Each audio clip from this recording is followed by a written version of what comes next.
second decade of university sports coverage, TSN proudly presents CIAU football.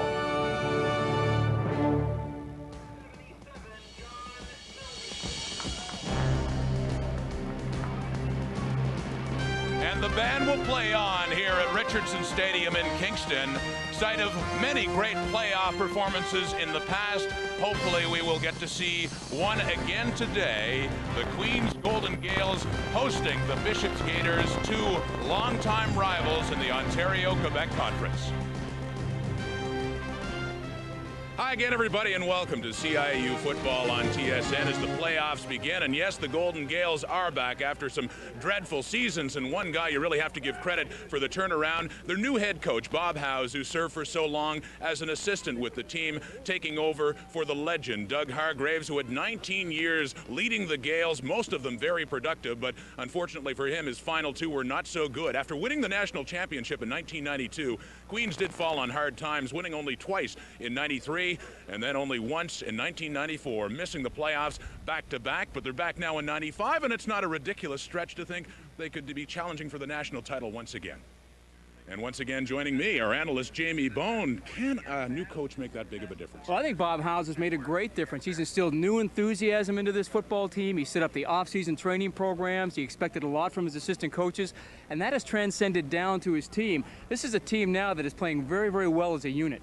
Well, one guy that has certainly helped Bob Howes out is Bo Howes, his son, the rookie quarterback, one of two offensive stars for the game. They have two great rookies in this Queens football team, and one you mentioned, Bo Howes, of course, the coach's son. And, you know, Queens is a 50% pass, 50% run team. Howes has put up close to 1,000 yards passing, 6 touchdowns and only 3 interceptions, so he's had a very good year so far. But the guy they really like is their backfield running back, and that is Paul Coryell, the youngster out of Michael Power in Toronto. Only got to start 5th game into this season, but he's racked up some pretty incredible numbers, averaging close to 6 yards per carry. And he's the fastest player in this Queens football team and the only rookie in the Q-OIFC to make the All-Star team. Now, Queens has a good defense as well, and it'll have to be good against the Bishops Gaiters, one of the top offenses in the CIAU. Certainly, in terms of throwing the football, they love to throw that ball. They have one of the great passing games in CIAU, and that's because of their quarterback, Trevor Lovick. He's put up some dynamite numbers, over 2,300 yards passing this season, 15 touchdown passes, only 10 interceptions. Truly a remarkable year for this young quarterback. Now, when he gets back in those 3 5-step drops in the pocket, he looks to 2 receivers. One is David Butler. He's a possession receiver, only 12.9 yards per reception, but he'll nickel and dime you to death, and then bang, they go to the big guy. That's Nigel McGilvery, averaging 20.7 yards per reception, the leading receiver in the Q-OIFC, and also a game breaker on punt returns, averaging over 20 yards on punt returns. Well, the Queens Golden Gaels and Bishops Gaiters have not met in the playoffs since 1992, the last time Queens was in it. That year, the Gaels went on to win the national title. But it's worthy to note that Bishops, as long as Ian Breck has been either an assistant or head coach with the team as he is now, have never lost to the Gaels here at Richardson Stadium. You know they'll be hoping to keep that string alive and move on to their second straight Ontario-Quebec championship as the two teams prepare to meet today at Richardson Stadium. CIAU football on TSN is brought to you by Geo, a very smart car. And by Tim Hortons. You've always got time for Tim Hortons. It's Bishops and Queens, the Q-OIFC semifinal here in Kingston. We'll have the opening kickoff for you after this.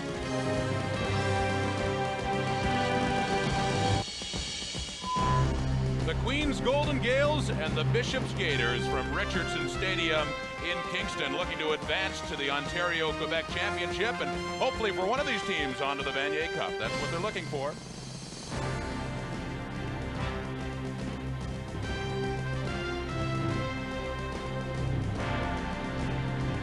Well, it is a beautiful November afternoon here in Kingston, albeit a little bit on the chilly side and the windy side, 3 degrees Celsius.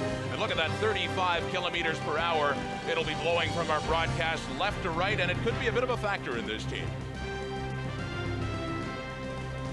A factor for the Bishops Gaiters, who have elected to take the ball and go with the win. Ian Breck likes that passing offense, has some trust in his offensive coordinator to throw the football, Jamie. That's what they like to do this year. And his offense coordinator, Jacques Chapdelaine, of course, done a remarkable job with this offense. As you say, Rod, they throw the ball. They do not believe in running the football hardly at all this year. This is a passing offense. Trevor Lovick setting a new record. Number of attempts, 305 this season. And two contrasting styles today. One, the throwing team, Bishops. Queens, a balanced football team. They would like to run the ball effectively today and use ball control. Bob House, an interim head coach, taking over for Doug Hargraves. Interim because they have not yet named the new head coach. Doug Hargraves still on staff for this final year, even though he had retired. I would have to think the kind of season he's put together, they should hire him as the full-time head coach. Queens will kick off against the wind. Dan Coderre getting things underway here in Kingston. A short kick down to the Bishops 36. And not much more, but still good field position for the Gators to get things going. Trevor Lovick put up these numbers against Queens in a losing effort. September 30th, they lost that game 31-23. Nonetheless, had a remarkable year. He's a three-step drop passer, likes to throw the ball very quickly. That was Troy Russell on the return as Bishops gets things started from their own territory. Don't be surprised if Lovick passes, but he hands off and doesn't get much.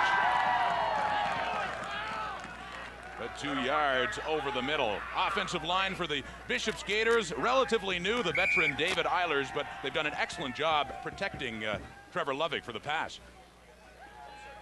Backs and receivers, of course, David Butler, the big receiver with the 43 receptions this year. Nigel McGilvery, the game breaker. He has the most yardage in the Q-OIFC this season. Gain of only 1, 2nd and 9 for Lovick and the Gators. Obvious passing situation for the team that likes to throw the ball.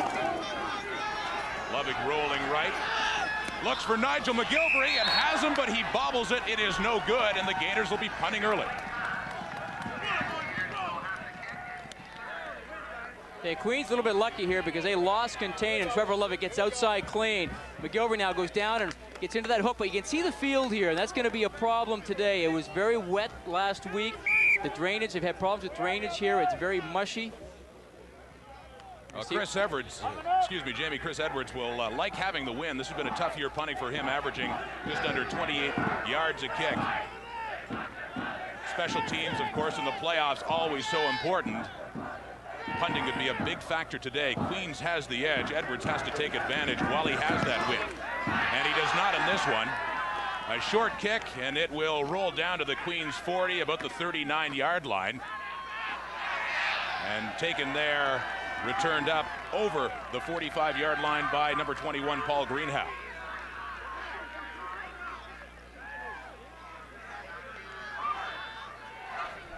Bo House, even though he is a rookie in his second year of eligibility, elected to concentrate on the academics last year, Jamie. And really quite incredible because the high school that he went to, Loyalist Collegiate, dropped football in his senior year, so he did not play his last year of high school football. 1st and 10, Bo House and the Queens Golden Gaels from their own 47-yard line. Takes the handoff and rolls left and finds a man down at center field. That is Paul Othen for the Gaels. Be a short 2nd down.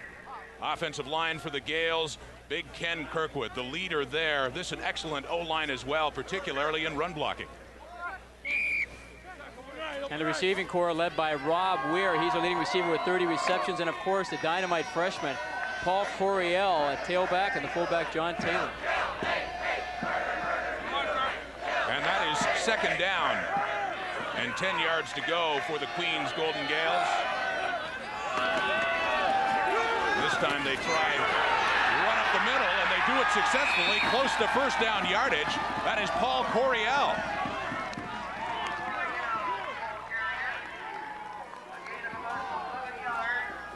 I was talking to Paul Coryell before the game. He said, watch the draw out of the eye, and that's exactly what they run here. They draw it. It's a straight man blocking. He keeps his balance, keeps his shoulders going up the field, and now he goes north-south. This is a guy's got great big thighs, a really fast, powerful running back.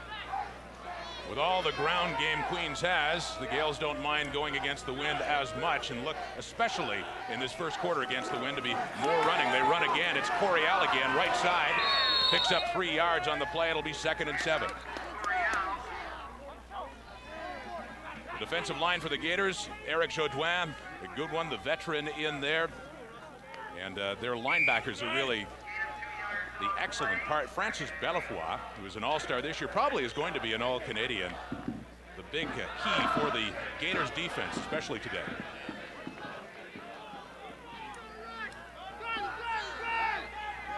It is second down, about 8 yards to go. A shotgun formation, a rarity for the Gaels as Howes rolls to his left, and the left he throws and finds a man. It is Rob Weir out of bounds, close to, but I think short of the first down for Queens. Brennan making the tackle on Weir. Likes to go to the receiver, Rob Weir. He's a fifth-year player, played quarterback the last 2 seasons. They get outside clean. Unfortunately for Rob Weir, he did not make the first down, so they're forced to punt. Bishop secondary, very experienced. Matt Legg in his 5th year. Troy Russell, the All-Canadian at corner. This is a good dynamite group that has picked off 11 balls this season. It was short of the first down. And a punting situation into the wind for the Gaels. Dan Coderre back. One of the best punters the Gaels have had in a number of years. Averaging 35 yards a kick, his longest 53. From midfield, and this one is short as well. Possible no yards if Queens doesn't keep an eye on it, and they do get the flag. Bishop's downing it at around the 22-yard line. Well, I'm actually surprised, Rod, that they kicked it to Nigel McGilvery, the kind of year that he's having in punt returns. 21.5-yard average. 26-yard kick, and no return, and the flag is waved off. So no yards penalty after all. Trevor Lovick to go to work again. On a 1st and 10. Lovick hurting on his left side. He's got shoulder trouble and a bad knee as well, but it does not show as he looks and finds a man out. First down yardage.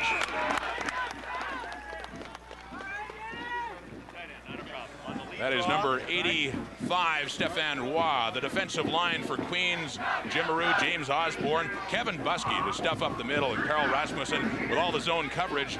They do rely on a lot of pressure from those guys. Dave Bannatyne, the rookie for Queens, very solid in the middle for the Golden Gaels, and of course Tim Ware, their all-star linebacker. 1st and 10 once again for Bishops. Lovick on the move, passing again, looks for McGilvery, and he's got him at the 45. Nigel McGilvery takes it out close to another first down, up to around the 48-yard line of Bishops. Trevor Lovick just coming back out in that semi-roll. Now Queens are playing strictly a zone coverage right now. A very soft zone, as you can see. Nigel McGilvery just goes down, turns around and hooks in front of the defensive back, number 8, Jeff Dutrzak. Talking about the secondary, Max Turner, the veteran, the 4th-year veteran, but Paul Greenhow in that hot corner. He's a leading interception leader with 6 INTs. Lovick this time hands off, and the ground game goes nowhere. Shane Thompson loses a yard for Bishops. Set up a 2nd down and 11. And let's talk about the philosophy that Queens is going to run on defense here. We talked they are a zone team only. They're not going to get themselves into a situation where they run man-to-man. Good job by defensive tackle, making sure that he steps hard into that A gap and does not allow the guard to get across. Kevin Buskey making the tackle. Queens relying on its front 4 to do more of a job because they do drop back in the zone coverages. This time Lovick rolls to his left, looks and fires, and great coverage and nearly picked off for the Golden Gaels. I believe that was number 29, John Krzyzanowski, almost had the pick. This is a real good play. This is exactly how you want to play zone coverage. Krzyzanowski, he waits to see McGilvery in the hole. And he comes in and knocks the ball away. Almost comes up with a big interception. Excuse me, that's Stéphane Roy. He's in the intended receiver. Punting situation for Bishops again, as Chris Edwards stands on his own 32. Had a bad punt the last time out, kicking with the wind once again. And this one is a little bit better and gets a nice roll down to the 30-yard line. And Paul Greenhow is going nowhere. Here in the first quarter, it is a scoreless game, Queens and Bishops. Darren DeTitian has this update. Hey, thanks very much, Rod. OUAA semifinal, Toronto Varsity Blues at Laurier. But the Hawks look good. It's Peter Wang. He'll go 29 yards for the touchdown, 6-0. They didn't make the convert. It's still 6-zip. Laurier ranked number 1 in the nation. Thank you, Darren. We'll have updates throughout the day and the other playoff games going on. Queens handoff left side. That's Coryell. Got some room and up for a gain of about 5 yards. Rod, it's interesting to see Bishops on defense right now. Look how many people are inside of the tackles. They bring both linebackers, you're stacked. That's where they want to try and run off tackle here and outside. They feel that this is where Bishops will be weak today. They're trying to really take away that inside trap, that off tackle play that Queens like to run with the youngster Paul Coryell. As the saying goes, the best defense can sometimes be a good offense. With a ball control team to keep the Gators off the field, I'm sure that's what Queens wants to do. Is the pass attempt fails, so we hear someone in the crowd asking that question. What on earth went on for the Golden Gales that time? They're running a quick scheme here, three-step drop. He's got the wide receiver doing an out, and he's got the tight end, Matt Carlisle, just going straight down the seam. That's a pass where I think Bo Howes just threw it too hard. It's not that far away from, take something off it, give your receiver a chance to catch the football. So another punt early in the ball game. The first quarter, Dan Coderre, his second punt of the game from his own 25. Neither offense really to get much moving so far here in Kingston.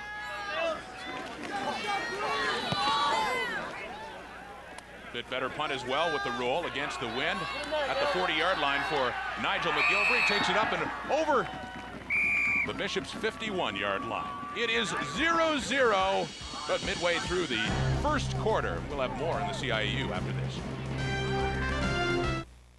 Last night in the Canada West, the regular season still going on. The Calgary Dinos, the second-ranked team in the country, beat Manitoba 37-34. So Calgary will host the Canada West Championship and the Saskatchewan Huskies next Friday night. Should be an excellent game. Those two always seem to be in it. Calgary Dinosaurs are on fire right now. Jason Aston, their quarterback's playing so well, and of course Don Blair, maybe the best receiver in the CIAU. Trevor Lovig. Excuse me, Jamie. Trevor Lovig has had the hot hand. One of the finest quarterbacks in the CIAU this year, trying to get something going for the Gators. In a scoreless tie with Queens, rolling to his right again, and finding Luc Normand out at midfield. And he'll pick up about 4 or 5 yards for the Gators. You know, if Queens want to run this kind of zone coverage, Bishops are putting 4 receivers to that side, and they only have really 3 people in zone coverage over there, so they're really flooding that zone. Gives Trevor Lovig all sorts of choices. Plus, there's no pressure on Trevor Lovig. He's getting out clean. They've got to try to contain him, not allow him that free release outside. He has all sorts. He decides to dump it off to Luc Normand. And Max Turner coming up to make the tackle. Second down, but 6 yards to go for the Gators. Lovig will pass again. Looks this time to his left and dumps it off. And he has got Normand again up close to a first down. That'll still be short, and they'll be kicking again. Trevor Lovig, they kept the people inside tight, 2 slots. You can see now they get a little bit more pressure on him. He has to dump the ball off earlier than he would like to. Luc Normand not going down deep enough to get the first down. But if you're Bob Mullins, defensive coordinator for the Queens Golden Gaels, you have to say, hey, it's working exactly as I thought it would work. We're forcing them to have to drive the football. We're not going to give them up anything big. Bishops have yet to put a sustained drive together. Chris Edwards, third punt. The last one was 36 yards. Perfect snap.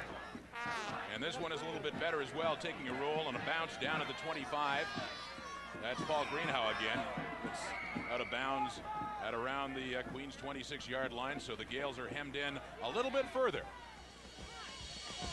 No score at Richardson Stadium. The Gators and the Gaels. Number 66, Ken Kirkwood, finest offensive lineman on this team, an OQIFC All-Star this year. And you know, Rod, a year ago he was lying in a hospital bed. He had been diagnosed with testicular cancer and had successful surgery and also therapy afterwards, and he's back in this lineup. And he said, boy, it's really changed his perspective in terms of life, and he said he's just enjoying playing football once again. Remarkable recovery, anchoring an excellent Gales offensive line, and the ball is dropped there, so we'll have a 2nd and 10 situation for Queens at their 27. Trying to run the hitch pass to Jonathan Taylor. Jonathan Taylor was the starting halfback at the beginning of the season, then hurt himself midway through, and that's when Paul Coryell came in, but they're still trying to get him action into this game, more as a slot receiver. You see Bo Howes, he was born the day before the Grey Cup in 1975. His dad, Bob, the center with the Edmonton Eskimos in their dynasty years. Supposed to be born in Edmonton, but he came 2 weeks early, and Bo's mother was in Calgary to see Bob play. And here's Bo playing and looking deep. Good coverage and incomplete in Bishop's territory. The Gales will be punted. Sammy Brennan on the coverage, the fourth-year player out of A.Y. Jackson in Canada. Turns around, plays that actually pretty well. Turns his head around and locates the ball, and that way he's not going to get called for interference and does not touch the receiver, Andrew Rush. Nice tall corner, 6'3", 193. Tough to throw over those guys. Dan Coderre to punt again. The wind has died down substantially from the start of the game. And it shows with the kick. Kind of a knuckler that squibs down to about the Bishop's 45, but gets the job done and pushes Bishop's back. The Gators with time winding down in the first quarter, trying to get things going with the wind again. Let's head back to Darren Detition for another update. Hey, thanks very much, Rod. Another OUAA semifinal. Waterloo Warriors at Western. Western, third ranked in the nation, but it's Brian Wilkerson to Mike Mallett. He'll take it in for the touchdown, 7-0. Waterloo out early in this football game.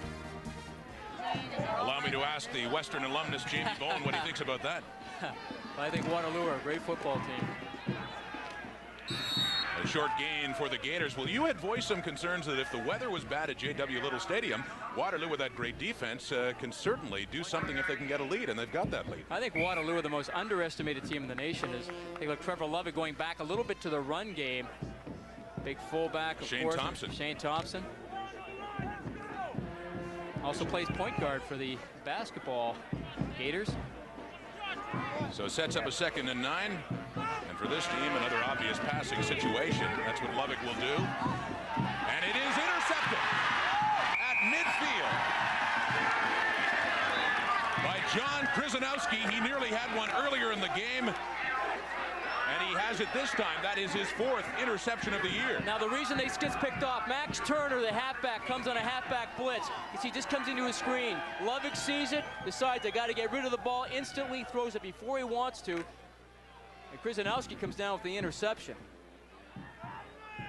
Bob Mullins told us yesterday, I will not blitz very much. When I do, I'll pick my spots. And that time he picked the right spot, but he did not come with a linebacker, came with a defensive back.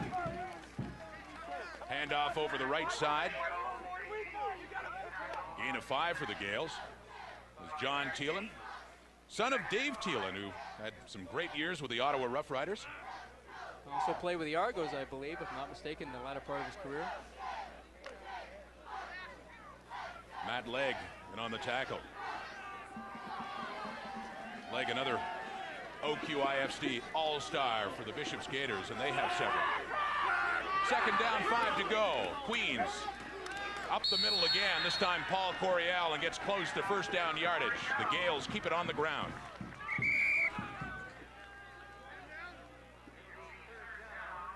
And if there is an Achilles tendon with this Bishop's Gators, they do not have a very big defensive line. They only average about 240 pounds. And when you look at Queens' offensive line, they're in the 280, 290 category. They're just content to pound the ball in there. I see the backup running back, Steve Gibbons, in the game, John Thielen. You see his numbers in his 3rd year from Nepean, Ontario. Went to one of the finer high schools in the Ottawa program. As you see Thielen, the injured man, getting off St. Pius X. Went to high school in Nepean, and our school always had a tough time with St. Pius. Played against his brother, Dave Thielen Jr. So running backs run in the family for the Thielens. It was Jim Daly, the coach at Pius X at that time, the former coach at University of Ottawa, now with the Saskatchewan Rough Riders. Jim Daly's been involved, and I think he was at the time, been involved in just about every level of coaching in Ottawa. The Ravens, Carleton Ravens, Ottawa Sooners, Ottawa UGGs. Dan Coderre to punt again. Just inside Queens territory. And the 3rd down and short. And a short punt. It will travel out of bounds just outside the Queens, the Bishop's 20-yard line. Still no score as the first quarter winds down. Bishops and Queens will have more after this. The winner of this game will face the winner of the other OQ semifinal, Concordia at Ottawa. The Stingers had beaten the GGs twice in a row, looking to make it 3 straight. And at the half in the Atlantic, this is a regular season game. St. Mary's needing a win to have any playoff shot, leading Mount Allison by just 1 point. St. Mary's needs a victory and a loss by St. Francis Xavier to the Acadia Axemen.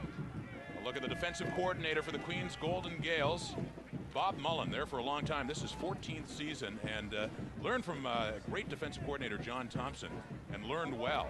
It was the shutout that Bobby Mullen led in the Vanier Cup in '92, the only shutout in Vanier history.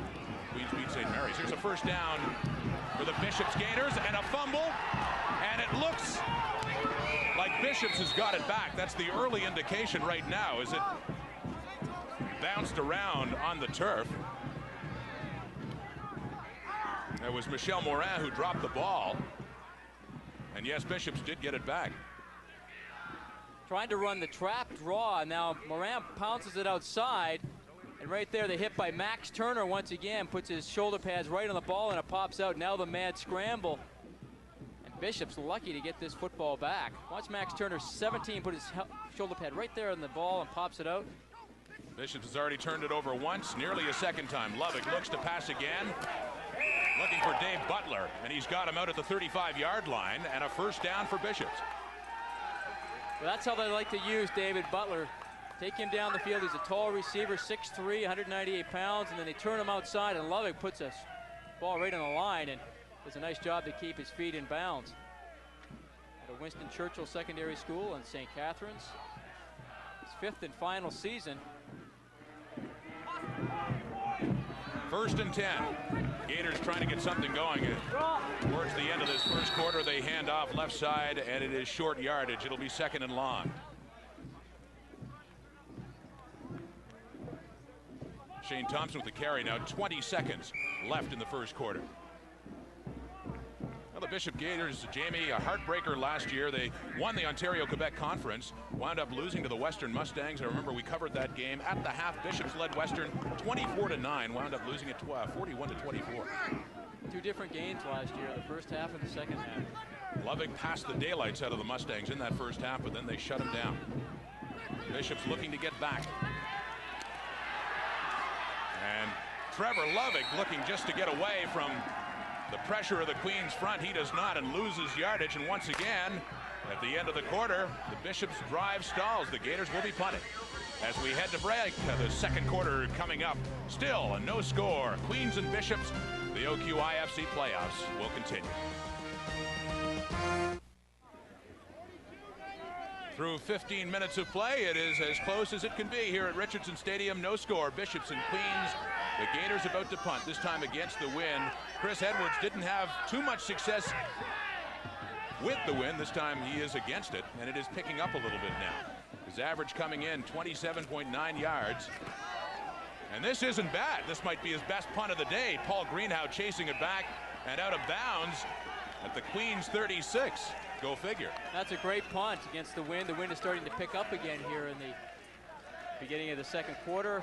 Bo Howes now has the wind at his back. Psychologically always important when you want to go and throw. You can see the wind picking up as the flags start to flutter a little bit more.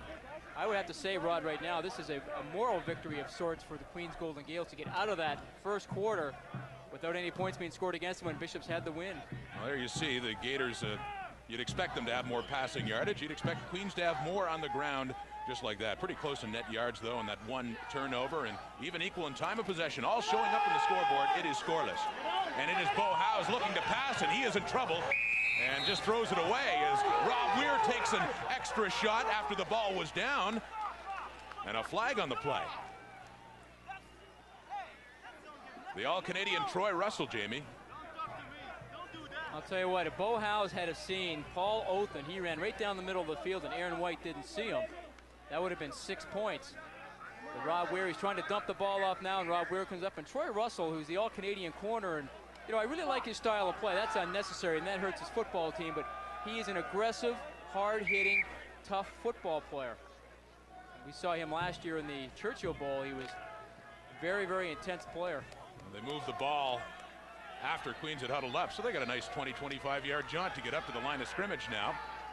The 46-yard line, 1st and 10 for the Golden Gaels. And they go back to the pass again with the win. Bo Howes, and is stripped of the football by number 49, Chris Horner, and the Gators say they have it. A difficulty created when the left-handed quarterback rolls left. Well, nice Excuse job me, rolls to his right. Sorry, nice job by Bishops. They do not allow Bo Howes to get his shoulders turned up the field, and you can see that clearly is a fumble. He was not down, and now the scramble. Nice job by Chris Horner, linebacker, 6'1", 190 at a Lorne Park Secondary School.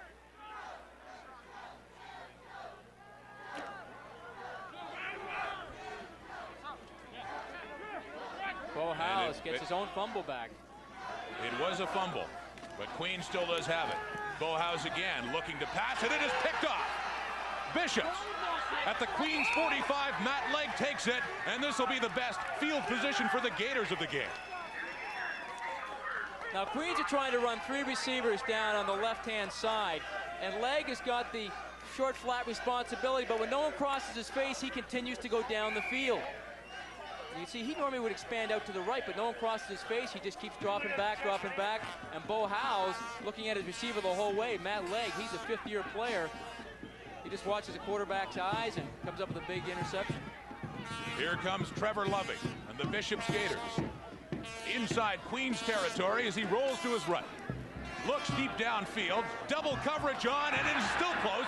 Luke Normand has it go off his fingertips at around the 7-yard line of Queens. And Dan Cordair, number 16, the defensive back, just got his hands in there enough. You see Trevor Loving having the big smile on his face saying, boy, we were close. Nice route by Luke Normand. Actually, I think Cordair missed it altogether, and Normand just could not come up with the catch. Trevor Loving going, I had him. Is that a confidence thing? Like, I think you so. could have had it once, you think you can get it again? That's great, I think so, yeah, I like that style. Lovig is dangerous, and Queen certainly acknowledges that, often dropping back with 6 defensive backs. And Lovig looks to pass again, a little bit of pressure, rolls it off to the left, has Normand, not much yardage, however, and he's actually taken down as the whistles blow at about the line of scrimmage. They'll make it a gain of 2 yards and a 3rd down situation for Bishops. They'll be punting again.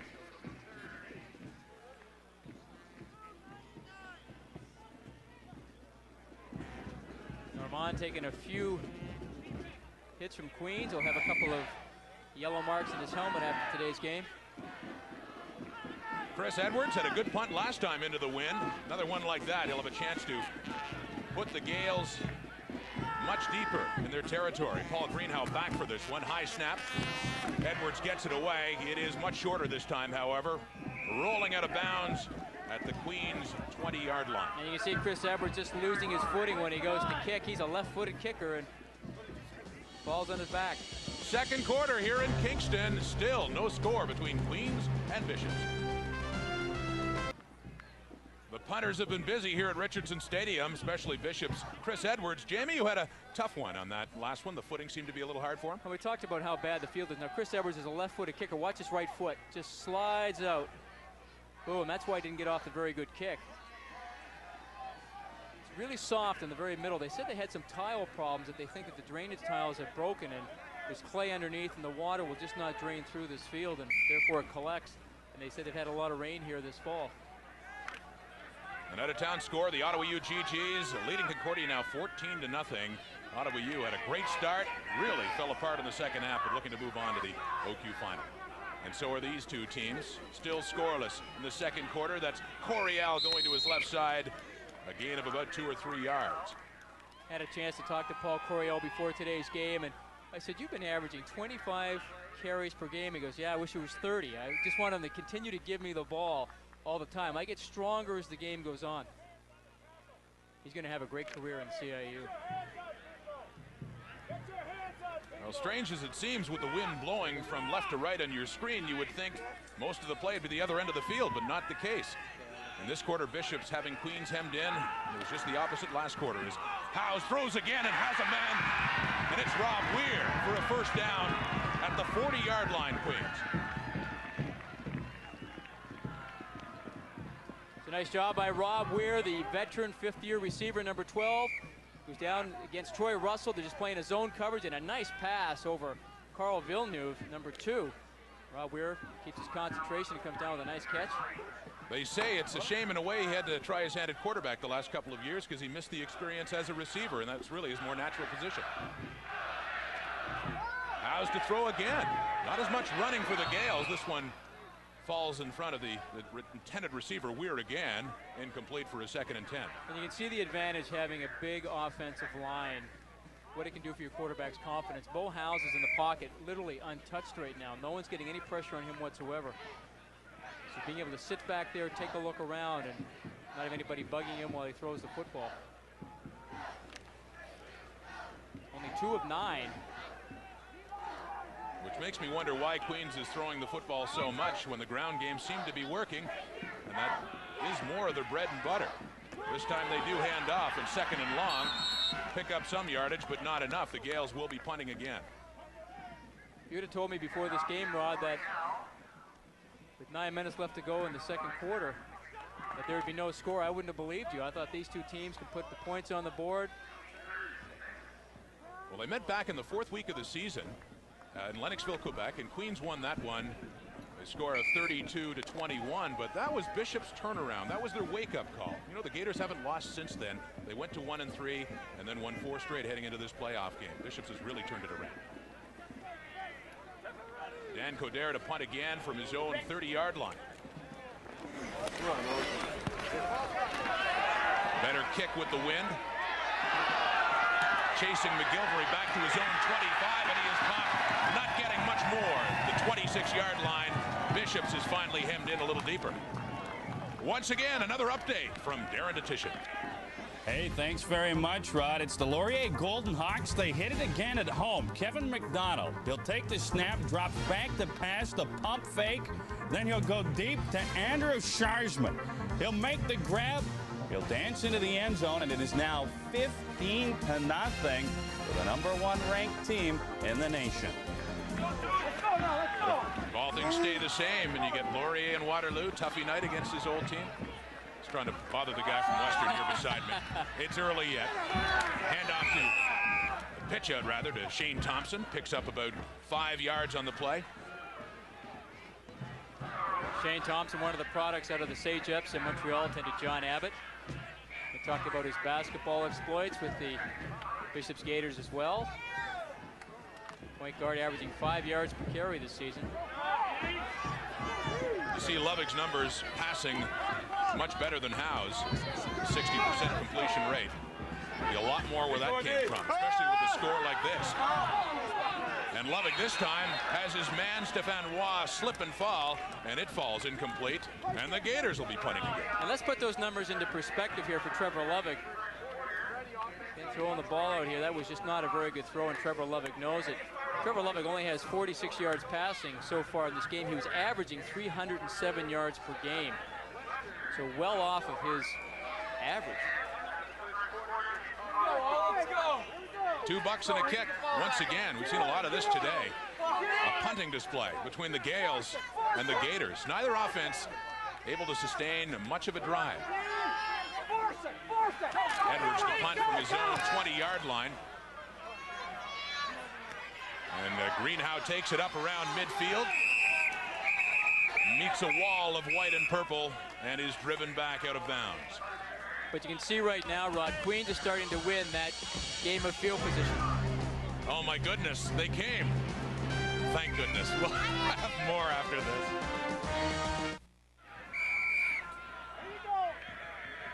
Second quarter action and still no score at Richardson Stadium in Kingston, the Ontario-Quebec Conference semifinal. You see Ian Breck back again, took over this job as head coach from Bruce Calder in 1988. Won the OQ championship in 88, 90, and again last year in 94. First and 10, Queens at midfield. The handoff left. And Coryell plows his way over for 2 yards and no more. This is the kind of situation Queens really does not want to get itself into, where they're going to be facing second down and long. Good job by Bellefoy, the linebacker. Boy, he just engulfed him. Francis Bellefoy. Not very tall. We saw him yesterday, only 5'9", but boy, he's just a fire plug, that guy. Strong. Following a line of great Bishops defensive players. Leroy Blue. Ray Bernard.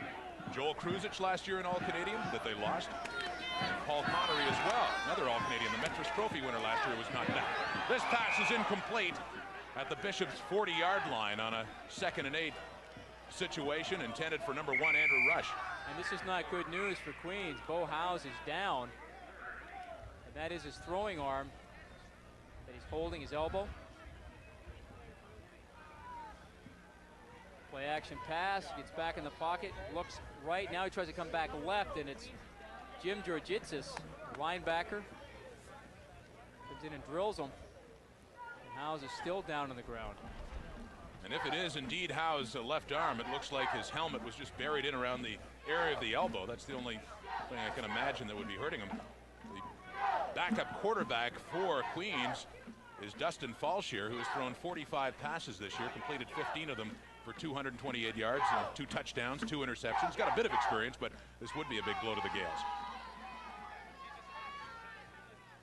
I was mentioning when Bo Howes was born, the day before that Grey Cup in '75, the whole relationship, I wonder, between Howes and Bob Howes this year. Is it father-son? Is it coach and player? They say it hasn't really been a problem at all, not for the rest of the team either. No, I talked to Bob about that too. He said, no, he's my son, right, but he said, I'm his coach as well. He said, I do kind of feel kind of nice for him when he makes a great big play for us. He said, I think it's really nice that I'm there to see him make it. At a similar situation in Western earlier this year. Jordan Haler playing for Dad Larry. A short punt for the Gaels, taken by Matt Legg at his 35. A good break for Bishops up to the 40. And the Gaiters will enjoy some good field position. Once again, here's an update with Darren Detisha. Hey, Rod, I don't know if your partner's going to like this one. The Waterloo Warriors threatening once again. Brian Wilkerson, he'll drop back and go to Adrian Thorne. Thorne makes the grab, rolls into the end zone, 29-yard touchdown. They missed the convert. It's now 14-3 for the Warriors. What do you have to say, partner? What did I tell you yesterday? Yeah, you did. You said weather conditions especially. Waterloo is an excellent team. Great defense. Scary with the lead. You saw Bo Howes looked like more of an injury to the midsection. His counterpart Trevor Lovick gets things going. He is intercepted for the 2nd time today. It is Paul Greenhow. For the Queens Golden Gaels, they'll take over on their own 51-yard line. And, you know, that's just a bad decision by Trevor Lovick. He's a 4th-year player. He's got to take what Queens is giving him. And right now, they're giving him the back out in the flat. They get Michel Morin out there all alone. Lovick looks at him, but now he gets greedy. He tries to go down the field and try and get it all. You're playing right into Queens' strength if you try to do those kind of things, because they're just sitting back there playing deep zone, wanting to come up on every thrown ball. Looking there for number 83, Nigel McGilvery, but not to be found. And because of it, Queens takes over in very good field position. With the win in the 2nd quarter, the ball is dropped, and nearly a break for the Gators there. They almost get it back. And Dustin Falshear will be coming in for the injured Bo Howes. You see the numbers. And it's funny, you know, whenever you see a new quarterback come in, they're always warming up, throwing on the sidelines. What they should also do is get the center over there with them as well and take a couple of snaps, because this is the kind of thing that happens. Hugh Irwin, number 46, almost jumping on that ball for Bishops. But it is 2nd and 12 yards for the Golden Gaels, and a shotgun formation. Falshear will be throwing this ball, looks like it anyway, on his first attempt. Another lefty. 2 lefty quarterbacks for the Gaels. His first pass is complete to Matt Carlisle, penetrating into Bishop's territory at the 45-yard line. Good confidence booster for a backup to come in and complete one right away. Sure is, and you know what Bishops are trying to do is play man coverage and come with some people. They brought the inside halfback Carl Villeneuve on a blitz, and Matt Carlisle goes down, just turns around and sits there, and Dustin Falshear finds him. Good play. So 1st and 10 for the Gaels at the Bishop's 45-yard line. They hand off again. Coryell left side. 2, maybe 3 yards on the play. Bo Howes warming up again, seems to have shaken it off, whatever seemed to be bothering. But, you know, what's interesting now is that you get another quarterback in the game, Dustin Falshear. He's completed a pass. He starts to get some confidence. You think, geez, do we start to leave him in there? Do we make a change right now? It's a tough decision. That's especially tough when one one quarterback, his dad is the head coach. I want to know, does he go over and say coach, or does he go and say dad? Didn't ask him that. Depends on how bad he wants to get in. The true question is, how could one of the finest centers in Canadian football have a quarterback for his son? Don't you wonder about that, Jamie? Well, we talked about that. I talked about Bob earlier. Hand off right side. And nothing doing for the Golden Gaels. On the second down and 7-yard situation, Coryell had nowhere to run. Get back to that Bob Howe story. He said, it's just like being a minor. You're in the mines all day. You don't want your kid to be doing that. Same with playing offensive line. And you can see what it's like down there in the trenches. Especially when you got to take on a guy like Francis Bellefoy. He gets so low and gets his legs underneath him. Very strong legs, explodes. And he said, I wanted something better for my son. I didn't want him to be banging his head on the offensive line. Nothing bad about life in the trenches. Oh, yeah. You should learn about that someday. Another punting situation for Queens, just inside their territory, about midfield for Coderre. Another bad punt down, takes a roll at the 25 and the 20 for Bishops. And we will take another break with still no score to report here in Kingston. Queens 0, Bishops 0. A lot of people didn't think the Concordia Stingers could beat the Ottawa UGGs 3 straight times, and so far, Jamie, doesn't look like they will. I think that's the toughest thing in sport, is to beat a good team 3 times in a row, and Concordia is finding that out this afternoon.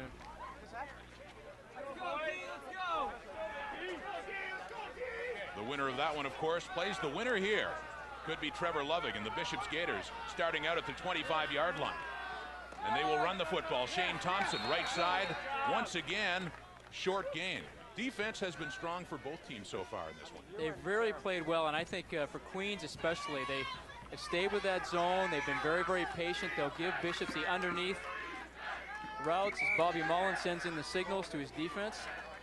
Came to Queens as a quarterback, but did not want to play there. And I know you can enlighten us a little bit more because you were here at that time, Ron. Yeah, well, I came in '79, and Bob Mullen actually was a very good defensive back, but Jim Rutka, in med school at the time, he was a quarterback for the national championship then, didn't come back, and they needed a QB. They had a rookie, Bobby Wright, who went on to play for 5 years there, but Bob Mullen played at the time. He was the reluctant QB, and he ended up getting his wish and returning to defensive back. But a very intense guy as a player, very intense and excellent defensive coordinator for the Gaels for a number of years. 1st and 10, Bishop, sorry, 2nd down and 4, and it'll be 3rd and a lot longer than that. Trevor Lovig is brought down by number 42, Carl Rasmussen.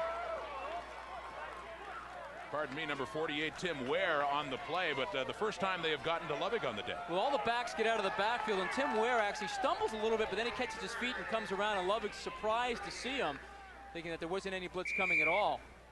Tim Ware, all-conference linebacker in his 5th and final year at Lawrence Park. An OQIFC All-Star, 1 of 7 for the Gaels in 1995. Chris Everts is punting from the deepest territory he has been in, and he has not had a good day, and he gets a high snap, and it is partially blocked and bounces down at the Bishops 45, picked up there by Greenhow and nearly fumbles it away. Flags go down, looks like no yards. Queens will have its best chance of the day to finally put some points on the board. It was a good decision by Queens to come after him. He's been having some difficulties kicking the ball. You can see it's not a clean block. The ball's a little bit high. Left-footed kicker. Bang, just off of the left arm of Matt Zeroni. Now Paul Greenhow comes down and almost makes a fatal mistake of fumbling the ball. Number 61, Matt Zeroni. Straight up the middle. Matt Zeroni now a backup defensive lineman. They kind of rotate him through, but he was a starter in that '92 season before he blew his knee out against Guelph in the Churchill Bowl. It took him a long time to recover from that. Queens was penalized on the play, but nonetheless take over an excellent field position at the Bishops 34. Falshier looks left and finds a man, Andrew Rush, down at the Bishops 25, close to a 1st down.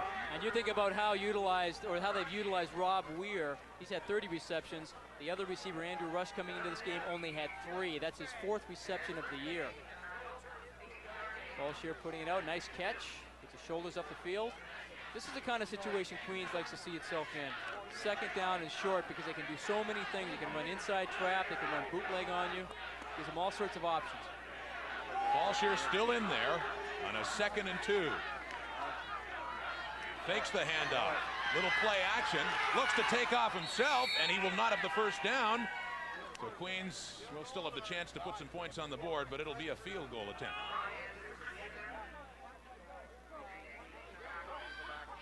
Run play action pass, try and get them to respect 3rd and short. You can see John Milne didn't have any of it, didn't bite at all. He forced Ballshear out of the pocket to step up, and then all the rest of the Gators come in. Come on, Robbie! You know, it's funny, I'm sure he got into a situation, Rod, where he is the backup quarterback and also a first-year player, and he's probably thinking, don't make any mistakes down here. Don't cough the ball up because we are in field goal range. Let's make sure I play it smart. Rob Weir is 10 for 14 on the year. This one will come from 36 yards. He has not got a great leg, not great for distance, pretty good for accuracy. This one looks to be accurate and looks to be long enough. It is good. And the Queens Golden Gaels draw first blood, getting on the scoreboard to lead Bishops 3-0 in the second quarter.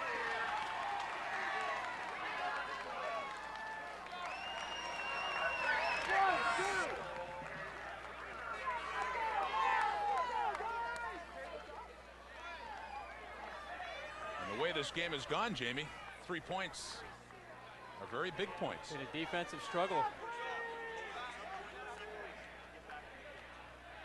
First and 10 Bishops, 35-yard line. Lovig's got to get something going.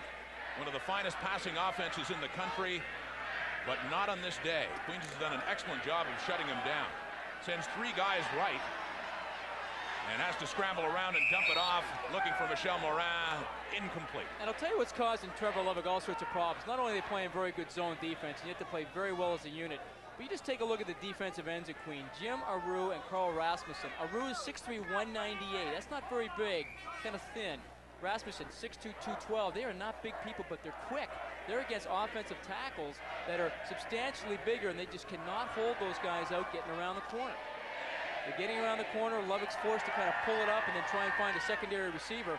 And so far, he hasn't been able to find it. One thing Bob Mullen said about his defense, not the best athletes necessarily, but play well in a system, and they are today. And this is not helping Bishop's cause as well. A drop ball by Stéphane Roy would have been first down territory. Instead, the Gators will once again be punted. And it comes down to fundamentals. You have to catch the ball in your hands, not against your body. And look what happens here. Tries to catch it inside. Takes his eyes off a little bit. Good pass by Trevor Lovig. But those are the kinds you have to come down with. Both defenses, the story so far in this game. Queens statistically was one of the top, certainly the top in the OQ, one of the top in the country with 97 points allowed. However, there was one game that was disqualified, a result against Concordia. If you count those points, it's still up there though, allowing 112 points, 14 points a game. And have allowed none so far. Another low punt for Edwards, gets a nice roll. And out of bounds, down at the 43-yard line of the Gaels. Bob Howe's longtime CFL career, a great center with the Edmonton Eskimos, and we're talking about that interim label. I think next year they'll have that scratched out now they have to say head coach. And his son Bo is back in the ball game, injured 2 drives ago with a hit to the midsection.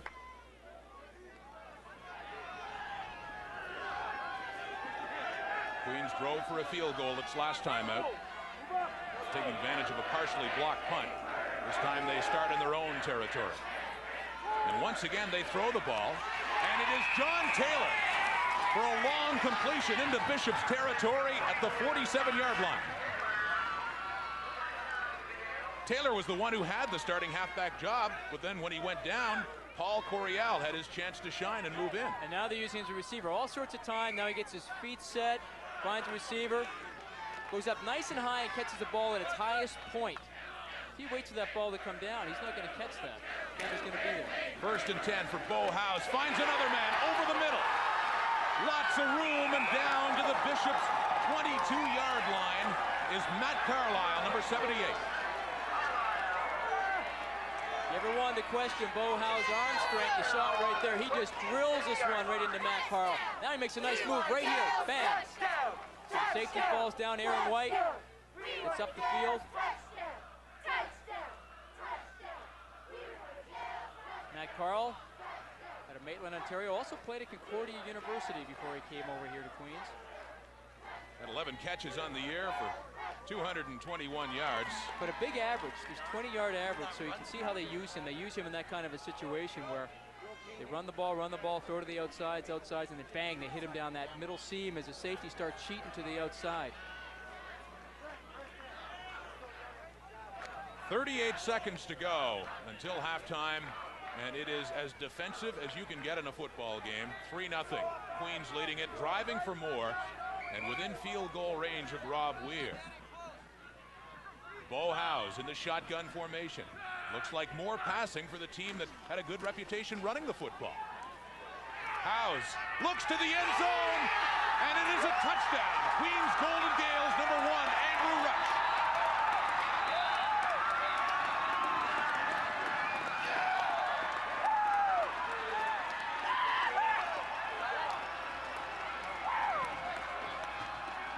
This is just a great play. They get in the shotgun, they semi-roll right. Now this is going to be throwback all the way. They have him running a post against Sammy Brennan. And you talk about threading the needle. Look at that. Aaron White, 21 for Bishops, comes across and just misses the ball. But great concentration by Andrew Rush. Out at Adam Scott Secondary School in Peterborough. A 22-yard touchdown pass to the convert is good. And Queens will head to the locker room with a lead, leading 10-0 now. Nice job by Bo Howes. Semi-sprint left, get all the flow going to the left, now throwing back. And you know, this is why 21, Aaron White was just out of that play, because he follows Bo Howes across, creates that seam. Nice catch. Should be happy. Lots to celebrate. That was a great catch. He looks pretty fired up now. He looks like he's the captain of that kickoff team as well. Usually guys like that, they run down and make the tackle. He's pumped. He is. Actually, I believe he's the safety, so he will not be running down to make the tackle. And if he does, they could be in a lot of trouble if they break it. Now there's the Queens kickoff. Short down to about the 25-yard line for the Gators. Taken by Nigel McGilvery. He's got some room outside. McGilvery's got some speed as well, up over the Bishops 50 to the 51-yard line. And with time winding down, perhaps Bishops is a pass or two away from a field goal try. It's a nice job by McGilvery, but Tyler Kudar, number 30, who has contained for Queens, gets caught inside, and now McGilvery gets around the corner. You can see the field kind of slippery, can't kind of make the cut he wants to make. He's not big, but he is fast, and he has been the most effective receiver for the Gators this year. Loving, obviously, in a passing situation, and the pressure is on, and he is down again with flags on the field. Now, I think Bishops are going to have to do some adjustment at halftime to take care of Jim Aru and Carl Rasmussen. Either keep backs in. And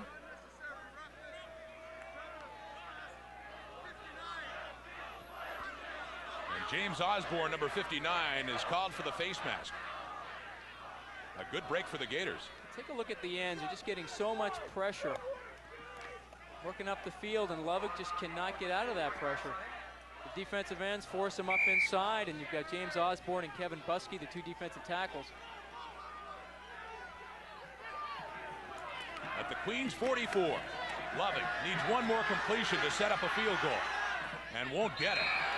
Throws it away, nobody near it in purple and white. 3 Queens defensive backs are closer. And that probably should have been grounding, but a smart move by Trevor Lovick to get rid of it when nothing's there.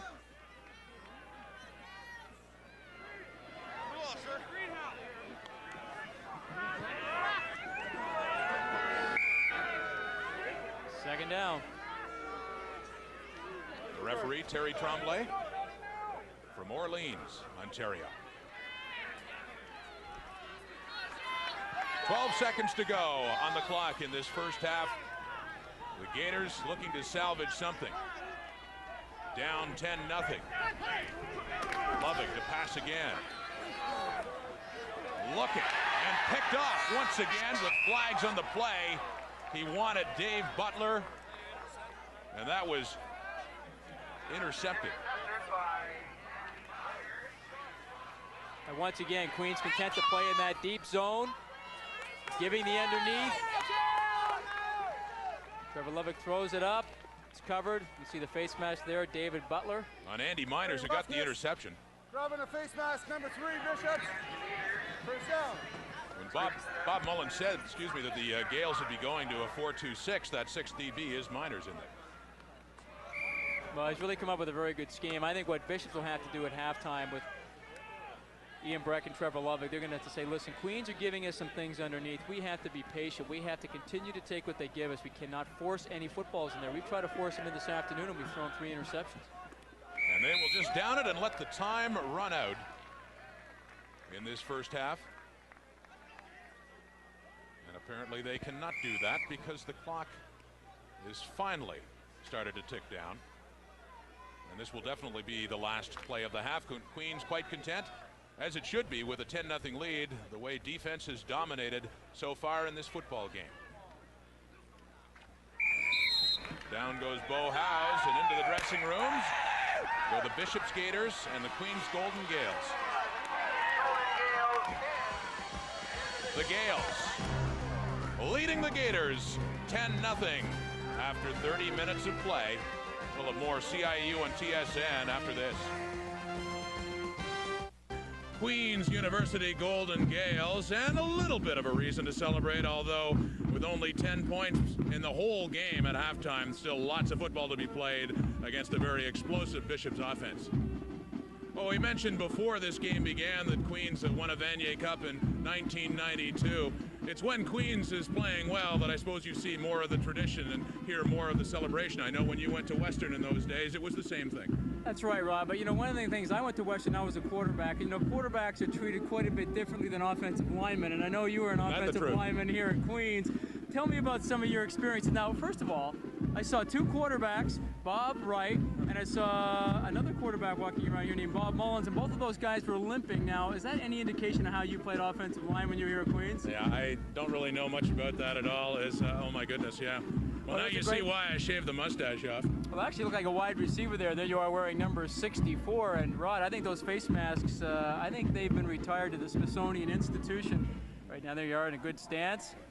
Playing tackle there, but not offensive center. Yeah, played some center as well. And I'd like to throw a lot over the punter's heads, too. I was going to ask you that. How many did you dribble back and how many did you throw them over? Oh, that's scary. I'm going to have nightmares tonight, I think, when I go home and I see that picture flash into my dreams. Well, let me just say, actually, that I did have the pleasure, although I wasn't a very good offensive lineman, played for the Gaels in 79 and in 81. Both times they went to the national semifinal against the Western Mustangs the year after you played there in 79, so we missed meeting each other in the field by about a year, and then in 81, lost to the Atlantic Ball. This offensive line, I would say, is much better off, and it and the rest of the Queens Golden Gaels lead the Bishops Gators at the half at Richardson Stadium, 10-0. We'll be back. Down, trailing the Queens Golden Gaels here in Kingston, 10-0 at the half. Well, in this one, we expected some great offense by Trevor Lovick. So far, that has not materialized. Special teams can be as much the story in anything in a close game, and it certainly was to set up Queens' first point of the game. Special teams are the big difference in this game so far, Rod, and it was Queens who actually capitalized first on it. It was the block punt. Chris Edwards gets back a high snap, but Matt Zeroni comes in from his defensive tackle position and just gets a piece of it, but enough to put Queens in very good field position. Paul Greenhow comes over and makes sure that the ball is still going to be Queens. Kind of a little tricky there, but he gets it out of bounds, and that sets up Queens' first points. They kick a field goal. Rob Weir puts it through for 3. 36-yard field goal. Then the next drive, Bo Howes back from injury and back to generate a touchdown. Real nice job by Bo Howes because they roll out left out of that shotgun that influences a safety, Aaron White, and then he puts the ball right on a line to Andrew Rush, who makes a sensational catch to put Queens up 10-0. The real strength against strength in this game is Bishop's offense against Queens' defense, and clearly you can tell from the score that the Trevor Lovick is not winning this battle so far. He is struggling. Well, he's struggling because he's not taking what Queens wants to give him, and he's trying to force that ball deep. He went here earlier in the game and got picked off, and now he goes back in. They had the 6th defensive back in there, Miners, and he comes up with the interception, snuffing out any chance of Bishop getting on the board in the first half. Well, certainly I would think that if one team is going to come back from behind, it would be Bishops because they throw the ball so well. What do you expect in this second half? What kind of adjustments can the Gators make? Well, I think what they're going to have to do is sit down and talk to Trevor Lovick and say, Trevor, this is not the kind of play that you've gotten us this far this year and the kind of numbers you put up. You've got some dynamite people out there in the receiving corps. Give them a chance to do something with it. Get the ball to those people underneath. Queens are not going to allow you to throw the ball deep on them. Take what they give you. Hit the backs a few times. Then maybe you force Queens to come up a little bit. Then maybe you can hit the big one. But you got to set it up first. One thing that has surprised me about this is how much that Queens has thrown the football, really. We know them as for their ground game, for being solid on the ground, and they have been throwing the ball a lot. That's right. They have thrown actually pretty effectively. And you know, take a look at the numbers at halftime. It really bears it out that they are a running team. You know, first downs all in Queens' favor right now, but passing yardage, which is a big surprise, 116 for Queens, only 46 for Bishops. Now you got to think Bishops averaging 307 yards per game, well off their average, and rushing, of course, no surprise there. Everybody thought that Queens would, in fact, lead this game in rushing, and Bishops would be second. If Queens is to go on to win this game, I would assume ball control offense would be key for the second half. If they can run it more, get some first downs, keep Bishops off the field, that could sum it up right there. Yeah, and I don't think you're going to see Bobby Mullins change a thing on defense. Yeah, Bishops Gators know what it's like to be in a position to protect a lead. They have to come back this time. Very capable of doing it. Some celebration in Kingston, maybe a bit early. Queens leading it 10-0 at the half. Gaels lead the Bishops Gators 10-0. And it's a pleasure now to welcome the head coach of the Queens Golden Gaels, Bob House. Thanks for joining us at halftime. First of all, Bob, just your impression on the way things have gone so far for you. Well, it's been a little bit scary out there. People are a little bit nervous and that kind of stuff. I was happy to see a score there finally at the end, and we lost our starting fullback, John Thielen, so that kind of scrambled us a little bit in there, but we're just going to carry on now. Bob, coming into this year, after Doug Hargraves retired, were you a little bit disappointed that you still have that word in front of head coach that says interim head coach, and they didn't make you, in fact, the head coach? No, I'm not worried about that. And in fact, I wasn't quite sure whether I wanted to be anyway. So I think that this year is good in that I can have a shot at it and just see how it feels. Just what do you expect in the second half from that Bishops offense? You know they're high-powered. Well, they're just going to keep on doing the same things. They're just going to try to throw the ball, and we're just going to have to stop them. And on the other side of the ball, we're going to have to throw probably a little bit more now. Bob, thank you very much. Good luck in the second half. You're welcome. Thanks, Rod. Bob Howes, as the second half is about to begin. Bob's son, Bo, throwing a touchdown pass for Queens. The only touchdown of this game, the Gaels leading it 10-0. As Dan Coderre gets set to get things started once again in the second half in Kingston. A deeper kick this time to Nigel McGilvery. It bounces off him, and he has no choice but to fall on it just outside his 25-yard line. The quarterback comparison, take a look at that. Trevor Lovick well off of his mark. Only 6 of 16, 46 yards, but the big number down there, 0 touchdowns, 3 interceptions. Bo Howes, not big, impressive numbers, but getting the job done, and he threw the big touchdown pass to Andrew Rush. And here's the telling story, Jamie, for the receivers for the Gators. Look at that. That's incredible when you think about 81 catches between the two of them coming into this game, and they only have 2 in the first half. 1st and 10, Lovick is passing, finds McGilvery at the side, up over the 35, he's got more. Nigel McGilvery. That'll definitely change the story for the Bishops receivers up over the Gators' 45-yard line, actually the 50-yard line. Sorry, the key is you want to get the ball in this guy's hand, that's McGilvery's hands, as much as possible. You can see how dangerous a runner he is. They get him in the outside wide where the field is in actually pretty good shape. Now he can turn on the jets. This is what they want to do. Queens is going to give them that stuff. Take it, take it, take it. The Gators send 4 to the left, and that's where Lovick is looking, and he finds a man over the middle. Another first down for Bishops, and they did not do any of this. I don't think they strung 2 plays together. That was Shane Thompson on the reception in all the first half. And you know, Rod, it sounds like such a simple concept. You know, they say, oh, take what the defense gives you. Trevor Lovick just was not having any of it in the first half. Right now, he's come out, he's saying, you want to give me that short stuff? I'll dump the ball off to my running back, Shane Thompson. I'll let him turn it upfield and get another 10 yards. This is more the Trevor Lovick and Bishops offense that we become familiar with. Once again, they go strong on the right side this time. Throw it out to the side to Thompson, and more yardage. About 6 more for the Gators. They are on the move, well into Queens territory at the 37-yard line. And that's a good scheme. They put 4 receivers to one side. They only have 3 guys out there playing zone, so they give it back to the wide receiver. He catches it. Now they just go out and they block the defenders, and he just picks his way. They stack the side once again. A halftime adjustment. So we have 4 out to the left. And once again, the same play to McGilvery, this time on the other side. And this time it does not get much. In fact, it will be short of the first down, just inside the Queens 35-yard line. Once again, just a short hitch, goes down about 2 or 3 yards.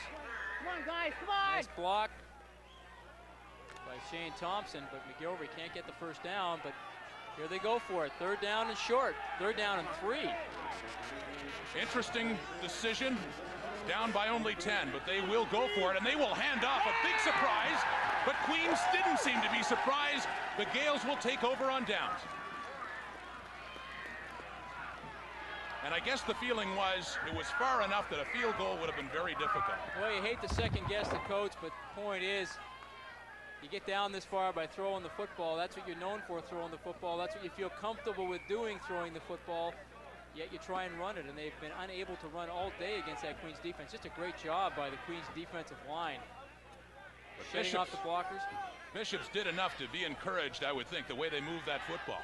They get a better idea about what will work. Queens goes to work from its own 35. Short pass out for Rob Weir, and he's got more over the 45, and a first down for the Gaels. You know, and for much of we've talked about Troy Russell, he's an excellent corner, but this is not very good corner play. Rob Weir makes a nice job of coming back to the ball, but watch Troy Russell tries to knock the ball out with his shoulder. See that? You got to wrap up. You know, he wraps him up. It's 2nd down and 5. Now it's a first down. At the Queens 46. The Gaels trying to answer back after an impressive quick drive by Bishops. And they'll go back to the ground game, and Paul Coryell, 2, maybe 3 yards on the play, 2nd and long for Queens. Francis Balafar, the linebacker, he reads so well. Talked about he's not that big, but boy, can he read, and when he sees it, he just gets right back there in the backfield, makes the tackle. Leading tackler on this team with 86. The next closest guy had 56. So he had 30 more tackles than anybody else. 3rd year, not tall, but certainly big enough. As Jamie alluded to, almost like a fire plug in there, hard to move. Good speed, good tackler. And the ball was never snapped as the whistle blows. You saw the lineman move for Queens, and Howes was standing still. And you know that has to be, you played center, Rod, you know the center forgot the snap count on this one because everybody moved except the center. Procedure, the goal line, the whole line, down repeated. When it's the whole line, you know it's the center. When the ball hasn't moved and the quarterback's still sitting there waiting for the ball to come up. All right, I heard you. Yeah, quarterbacks never make mistakes, do they? I'm sure. I'm sure. You know what you're learning, Rod? Quarterbacks never make mistakes. Finally, after all those years. In your dreams, buddy. Shotgun for Bo Howes. And we'll throw off the wrong foot. The more difficult foot is a lefty, and he had Rob Weir, but the ball is dropped, which still would have been too short. It would have been about 5 yards short, so Queens will be punting. Nice job by Bo Howes. Catchable ball, and you see Rob Weir normally would have that, tries to catch it in his hands. I think he was aware that he was short of the first down and did not want to go down on both knees to make the catch, knowing that they would have to be kicking the ball anyway. Coderre back to punt. Nigel McGilvery, the speedster from Bishops, back at his own 36-yard line. He drops the snap, and he won't get it away. Yes, he will. A good job by Coderre, and hits it right where McGilvery was standing. McGilvery gets up over the 40-yard line. Boy, that could have been a lot worse for Queens than it turned out to be. Fine play by Coderre. Well, Queens were lucky that Bishops did not have a block on.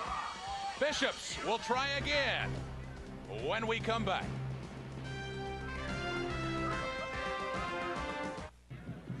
Back in Kingston, some signs of life from the Bishops offense in the previous drive. 4 straight completions. And here is a look at Dan Coderre in big trouble after dropping the ball, but a fine effort to get it away. Yeah, it was a fine effort. He got lucky that Bishops did not have the block on. They were trying to set up the return for Nigel McGilvery. Coderre, though, kept his head, kept his cool, and decided he did have time to kick it and got it away. Product from right here in Kingston. And also plays defensive back for the Gaels. Looking for a little more from Trevor Lovick. That different formation, they put 4 to the left again. This is the new look for Bishops in the second half, and they throw back to the weak side, and it is complete up near midfield. It's a nice job by David Butler to come back for that football. You know, again, Queens, every now and then they pick their moments. They will come with a blitz, and they'll still play zone defense. You see the corner looking inside. Butler goes down, comes back up. It's a nice effort to make the catch in front of Paul Greenhow. First down, 10 to go for Bishops. Just shy of midfield. Lovick throwing on every down. And another completion. This time to Stéphane Roy inside the Queens 45. What adjustment do you think the Gators made at the half? Well, I think what they decided to do is the underneath things are there. Take them. They're saying, Trevor, we can get back there. We can flood it out. They have a back that was wide open here. Now he takes his time. He waits, and now he just waits for the receiver to get into that hole. Stéphane Roy. And a nice spiral to Roy to set up another first down in Queens territory now for Trevor Lovick. 4 men right, and more pressure on Lovick. He is going nowhere. In the sack, back at the Queens 50-yard line. Hey, Rasmussen today is just having a field day. He and Jim Aru getting up the field, causing all sorts of trouble. Those big tackles are having a real difficult time. You can see he's against Dave Eilers. One of the all-stars in the Ontario-Quebec Conference this year, 1 of 4 on defense for Queens. And you know, if you're a running team, and if Bishops were a running team, that's a real disadvantage having a guy that size in your defensive line, because the bigger guy is usually going to win. But what he's using now, since Bishops is a passing team, those tackles have to be mighty quick to be able to deal with a guy that has the kind of speed that Carl Rasmussen had. I mean, you go back to that 92 Vanier Cup, they had Mark Johnson and Jamie Lewin as their 2 defensive ends. You looked at them and you'd laugh, saying, those guys? But boy, they had a lot of sacks that year, and they pressured the quarterback all the time. And if you're a big offensive tackle, the last thing you want to see if you're throwing the ball is a smaller guy, quicker guy against you. And that was a St. Mary's offense in the Vanier Cup that had a lot of big guys up front. Very talented, too. Trevor Lovick throwing again, completing again. Not for a first down, about the 38-yard line of Queens. Well, it'll be interesting now, because last time they went for it in 3rd and 3, and they're going to be about 3rd and 4. This time they decide to punt it. And you know, this is a good decision, I think, by Bishops right now, because they have the wind at their backs. What little wind there is right now seems to have died off. But if they can keep Queens deep, hold them, they can get the ball back, they can win the battle of field position and get closer in the score. Because they're starting to drive the ball now about 30, 35 yards each drive. Now Chris Edwards stands just inside Queens territory, gets a nice punt away. And that'll go right into the Queens end zone. And it's Rob Weir returning it out to about his 4-yard line. Boy, Edwards hasn't had a great day of punting, but that is certainly a big one. And now let's get another CIAU update with Darren DeTisha. Hey, thanks very much, Rod. Ryan Wilkerson is having an outstanding day for the Waterloo Warriors, who's already thrown a couple of touchdown passes this time. And the quarterback keeper breaks it to the left side and is gone. 88 yards for the touchdown. The Warriors, ranked 10th, giving it to Western, ranked 3rd, 21-3 in the 3rd quarter of play. And here it is 10-0 for Queens. The surprise continues in London, although we all knew the Waterloo Warriors were an excellent team. Handoff inside for Queens. Up over the 26-yard line for Paul Coryell. This is a real test for Queens' offense right now, because they're in the shadow of their own goal line. They have to get something established, because Bishops is starting to get their offense on track. They have to keep the ball out of Trevor Lovick's hands. They want to try and eat up time on the clock, because they have the wind in their face with 7.5 minutes left in the 3rd quarter. About 7 yards on that rush. 2nd and 3 for Bowhouse and the Queens Golden Gaels.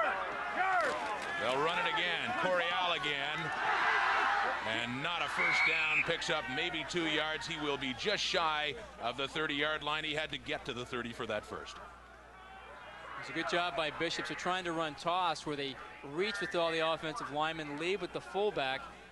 And Coryell's trying to get that outside, but Bishop's defenders did a really good job of getting upfield leverage, forced Coryell to turn it back inside. He's short of the first down.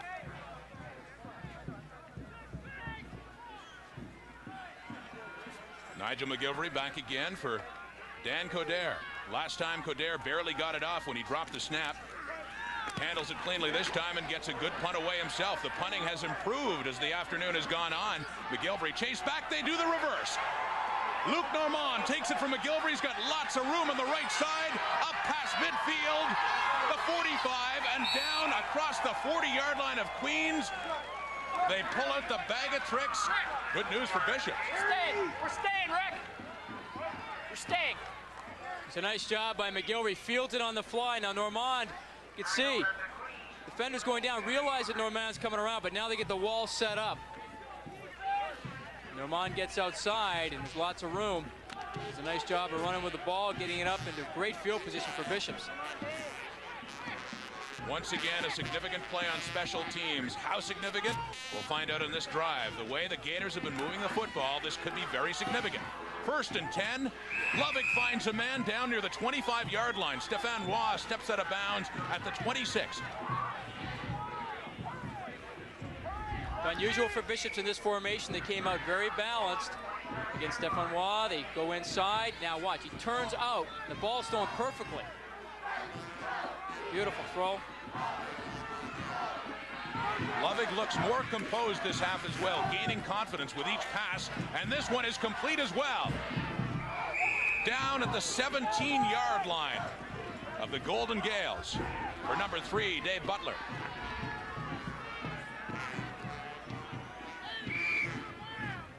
And look at the stats in the second half. Not one incomplete pass. What a tale being told by Lovick as the drive continues. And this time they hand off. And he's got some room down to the 12-yard line. And of course, Jamie, that was Shane Thompson. You start throwing the ball, then they have to respect the run. You get a little bit of room up the middle. Absolutely. Now they've really got Queens kind of back on their heels right now, and they run the trap play. You can see the guard pulls across. Boom. Boy, what a hit. It's enough for the first down. The deepest drive for the Bishops Gators inside the 15-yard line. Lovick looks to pass, and it is intercepted.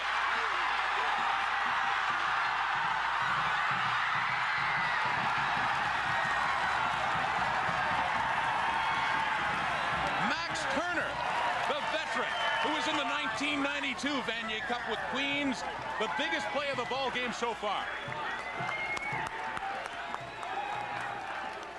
A 37-yard return for Max Turner, snuffing out Bishop's finest drive and its best chance at getting points. And he steps right in front of Nigel McGilvery, who's down on his knees.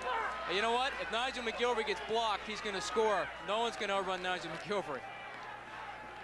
His first incompletion of the half, and it's a big one. So Queens will start on its own 46, a major turnaround when Bishops was getting right back in this ball game. The pass goes short, intended for Andrew Rush, and it falls incomplete. One of our headsets is down. Steps in front, Nigel McGilvery down on his knees. Max Turner's looking at the QB and sees he's throwing to him all the way. And he steps up. Trevor Lovick does a pretty good job of turning him back inside, and then Nigel McGilvery comes up and makes the tackle. Nonetheless, a chance for Bishops to score and get the momentum back in this football game, and it's snuffed out just like that by Max Turner.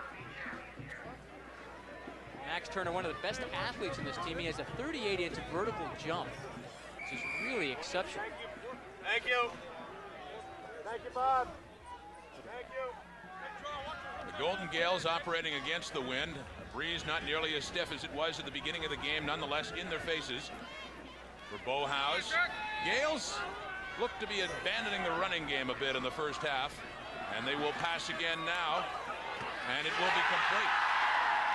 Up over the middle and over midfield for Paul Othen, and a first down Queens.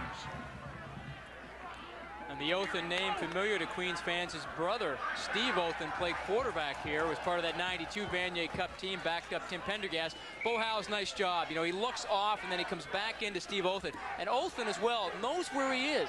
He realizes, I'm not sure if I've got the first down now. I better catch that ball, bang, get my shoulders up the field and make sure I get it. The sticks move. It's 1st and 10. Queens inside Bishop's territory at the 52-yard line. Howes. Play action fake to Coryell. He'll throw. And a flag on the play. The pass complete. Up near the 45 to number 22, Steve Gibbons. In for the injured John Thielen. And it's against Queens.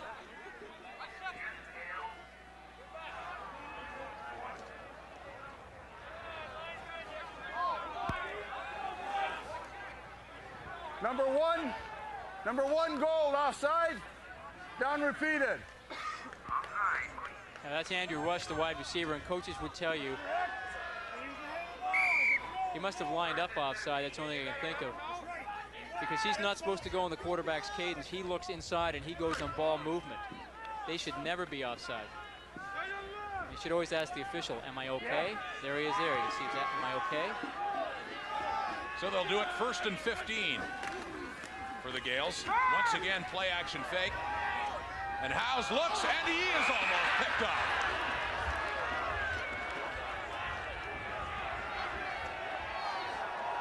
Boy, Troy Russell knows he should have had this one, and this is just not a very good pass thrown by Bo Howes. A lot of traffic in there. It's tough because he never really gets turned up the field, and you know, and it's so tough for. I wonder if Russell was thinking of his return at that point. He did have some daylight ahead of him and a couple of blockers. And he's fast. It almost looked like he wanted to take off before that ball was in the midst. 2nd and 15. Gaels just inside their own territory. The screen out to John Taylor, who doesn't get the first down, but gets it inside Bishop's territory down to the 47. Good job, fellas. And the Gaels will be punting as you look at Ian Brown, the CIAU Coach of the Year, the Frank Tyndall Trophy winner in 1992. The year Bishops lost to Queens in the OQ final. Bishops was the favorite. Gaels went on to win the national championship, and another heartbreak for an excellent Bishops program that has been the most consistent in the Ontario-Quebec Conference for years. Coderre to punt to McGilvery again. This one much shorter, but he gets the roll. McGilvery slow to pick it up and then heads the wrong way, hoping to get outside. With his speed he does, but doesn't get much more than from where he began. Well, stay tuned following today's game for the TSN Turning Point, brought to you by Sony. The new Sony Handycam Vision, clearly the latest in video camera. No contest in the other Ontario-Quebec semi-final. The Ottawa UGGs leading Concordia 28-7. It looks like the magic for the Stingers over the GGs has run out. And I bet you quarterback Steve Clark for the GGs is probably having a pretty good day. And they will host the OQ final, assuming they go on to win. We don't know who it'll be, either Bishops or Queens. Right now, Queens has the lead 10-3, but Bishops showing signs of some real offense. Lovick looking deep, and looks like he has McGilvery just over coverage there, but it heads out of bounds. Actually, Paul Greenhow is there gambling a little bit, trying to come up and misjudge the ball. Look at that. I mean, you don't want to do that. And if the sideline had not been there, we might have a touchdown Bishops. Well, interesting what's going to happen to Bishops now is that not only are they going to have what wind there is left in their face in the fourth quarter, but the sun is going to be in the receiver's eyes all the time, because the sun is starting to set now, get low in the sky, and the shadows are getting pretty long. They'll be looking directly into the sun. Time winding down in the third quarter, less than 2 minutes to play. Lovick trying to get something going again, under pressure, and he is brought down again. A frustrating turn of events for Trevor Lovick, who last drive looked to be taking the Gators in for their first touchdown. Now he is sacked deep in his own territory. Again, it's the veteran Max Turner coming on that halfback blitz. They've run it a couple of times today, 3 times in particular. And it just forces Trevor Lovick to stop, try and compose himself, and James Osborne and Kevin Buskey and the rest of the crew come in and make the tackle. Carl Rasmussen, number 42, once again for Queens, having a great day. As is the Gaels defense with Bishops punting from its end zone. They'll enjoy great field position. Greenhow takes it across the Bishops' 25-yard line. All Queens now deep in Bishops territory with a 10-0 lead near the end of the third quarter in Kingston. Out on the ice, I don't score points for how my hair looks. But after the game, in front of the press, and the cameras are just inches away, and millions of fans are watching, my hair has to look great. And great hair can't have flakes. No way. So I get rid of them with Head & Shoulders. It keeps my dandruff in check, and my hair looking great. Go. Hey, you can't hide under a helmet all the time. Head & Shoulders, every day. There's great hair. Can't have flakes. It's been a difficult day for the punters here in Kingston, especially Chris Edwards at Bishops. And you know, interesting what Queens did here. They, instead of coming with folks and only having Rob Weir back, they decided they were going to just play a punt hold, and they had 2 people back. And they tried to take it on the fly, and that was a good play. Now, interesting enough, we'll see Queens again back there with 2 return men. That's Rob Weir and Paul Greenhow. A good break for Bishops. A penalty on the play lets the Gators re-kick. This time, Edwards will stand just outside his end zone. Sorry, Brad. A smart play, though, by Queens to make sure that they catch the ball in flight. Because you know what? It adds another 10 to 15 yards if you let it bounce. Edwards had some trouble earlier this year with his long snapper. A lot of them were going all over the place. The snap is fine, however, and have been most of the day. The punt, however, is short once again, this time taken by Rob Weir, and he is brought down at the 36-yard line. The crowd reacts a bit, thinking it was a face mask, but no flags on the play, and still Queens will take over in some pretty good shape field-wise. 26-yard punt for Edwards. Looks like a little bit of a face mask there. Actually underneath the helmet, but I don't think you're allowed to do that either.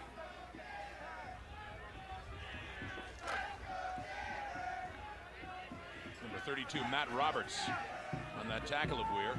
The one in question quickly held the hands up to say, not me. Howe's back to throw. Looks over the middle, and he's got another completion. Matt Carlisle down near the Bishops' 30-yard line. Well, now Bishops are getting themselves into a bit of a situation where they feel they have to start to gamble a little bit. They're going to start to come with their linebackers. You can see Bellefoy, he's just going man-to-man on Steve Gibbons. Linebackers aren't dropping back into those zone areas now, and Bo Howes realizes that he can get his tight end in there and just throws the ball inside. Tackled by Aaron White on the play. Another first down, though, for Queens. The Gaels pressing again. Deep inside Bishops territory with a 10-0 lead at the end of the third quarter. Another hitch pass, and it's dropped. Intended for number 15, John Taylor.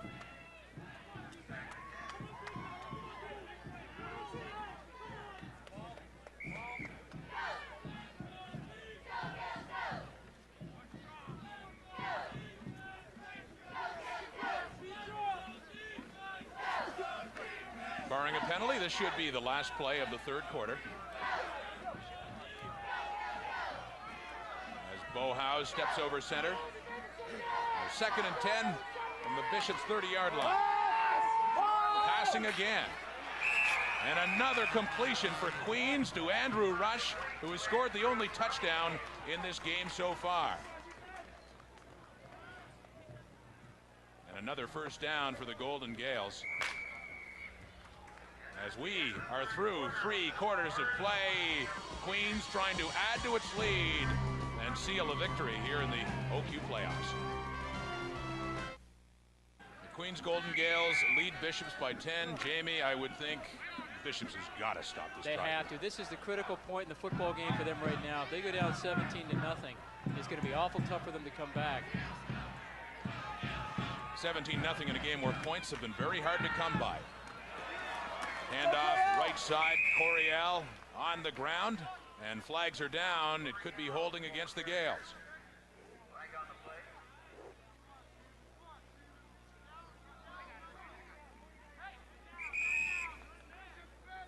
And a man down for the Bishops Gators. Number 49, Chris Horner.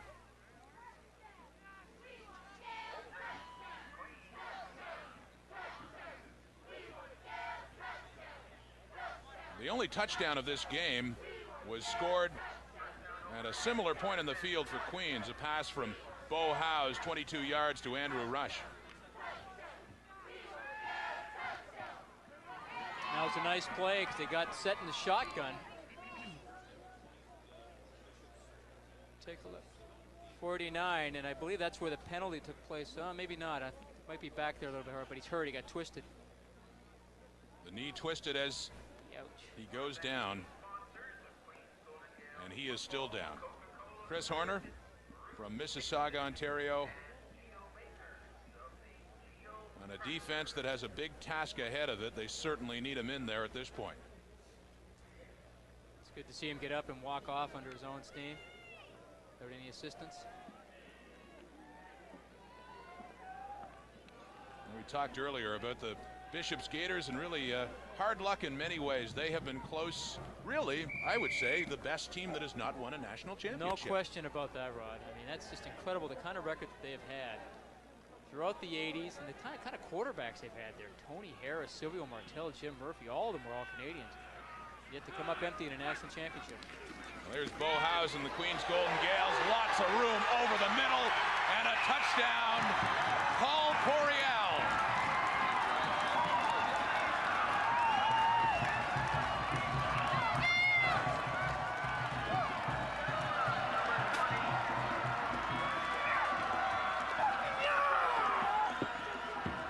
.23 yards, and the Gaels have taken command of this ball game.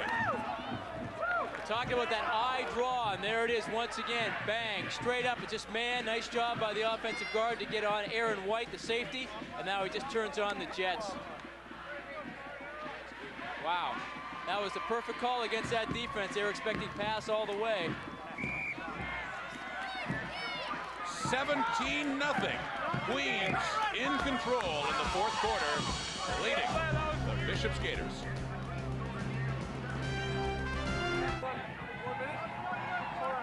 Queens has scored with the pass and scored with the run. That's really a testimony to the way their offense has run this year.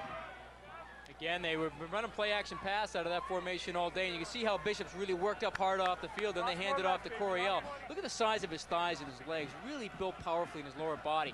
Just a nice job of getting up there. Is he ever happy? Attended Michael Power High School in Toronto, coached by Sean Allen and also Tony Ranucci.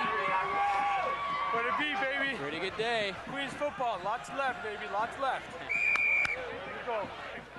Lots left, perhaps, for Queens. Lots left for Bishops, perhaps, if Lubbock can get them going. They try the short kick. And Rob Weir, who is eligible, of course, almost has it. Very close call. Bishops will take over, however, at their 37. And, you know, I think that's a real change in philosophy from this Queens football team with Bob Howes now as head coach. You know, these are kind of things where he thinks Bishops are down. That's the last thing they would expect right now would be the short kick. Let's go after it. And Rob Weir tries to one-hand it. If he had gone up and maybe got two hands on it, he would have come down with it. But nonetheless, I like the call. Certainly unexpected for a team that's up by 17 points. Confidence in the defense, though, as that one is batted away, and McGilvery almost catches it, picks it up anyway. They're ruling it incomplete. And it was definitely a smart move by McGilvery, just in case it was ruled a fumble. But that was pretty close. Just watch now where the ball gets tipped. Does it go back? Jim Maru on the tip there. See, I think that's a fumble right there. That was a good job by McGilvery to get back on that football. Play until the whistle blows.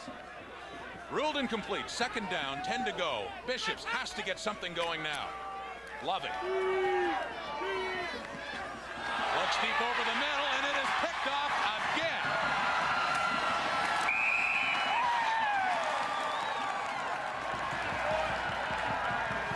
Another interception for John Krzyzanowski, his second of the game. Lubbock throws it down now. It goes off his foot, kicks it up in the air. Sandy Campbell, number 1 for Bishops, goes off of his foot into John Krzyzanowski's hands. Krzyzanowski looks surprised. There was the ball right there. What do I do with it? Another in a series of bizarre and bad events for the Bishops Gators. Really had their backs broken by that interception by Turner. That was the biggest. 5 interceptions. Lovick threw 10 all year.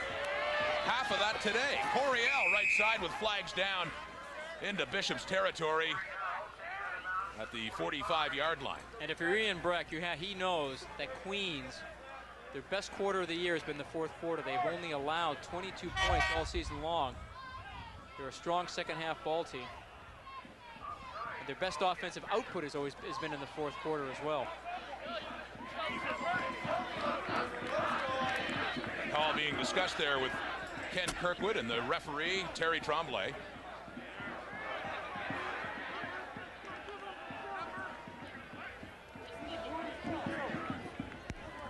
Two, 0, Bishop's offside. It's declined, second down. It's the corner, Sammy Brennan. Must have been playing the receiver up very, very tight. Bohausen, Queens moving the football once again at the Bishop's 45. Up by 17, wanting more, content to keep it along the ground now for a first down. And now the clock becomes Bishop's enemy right now as it continues to tick off, and that's for the advantage of having a strong run game. They can start to consume a lot of time off the clock. And I see Jeremy Tessier is warming up for Bishop's in the sideline. Maybe we'll see him in action. Well, look at this. The St. Mary's Huskies, who used to rule the Atlantic Conference, have missed the playoffs, losing to Mount Allison, the Mounties' first win of the year. Howe's play action fake.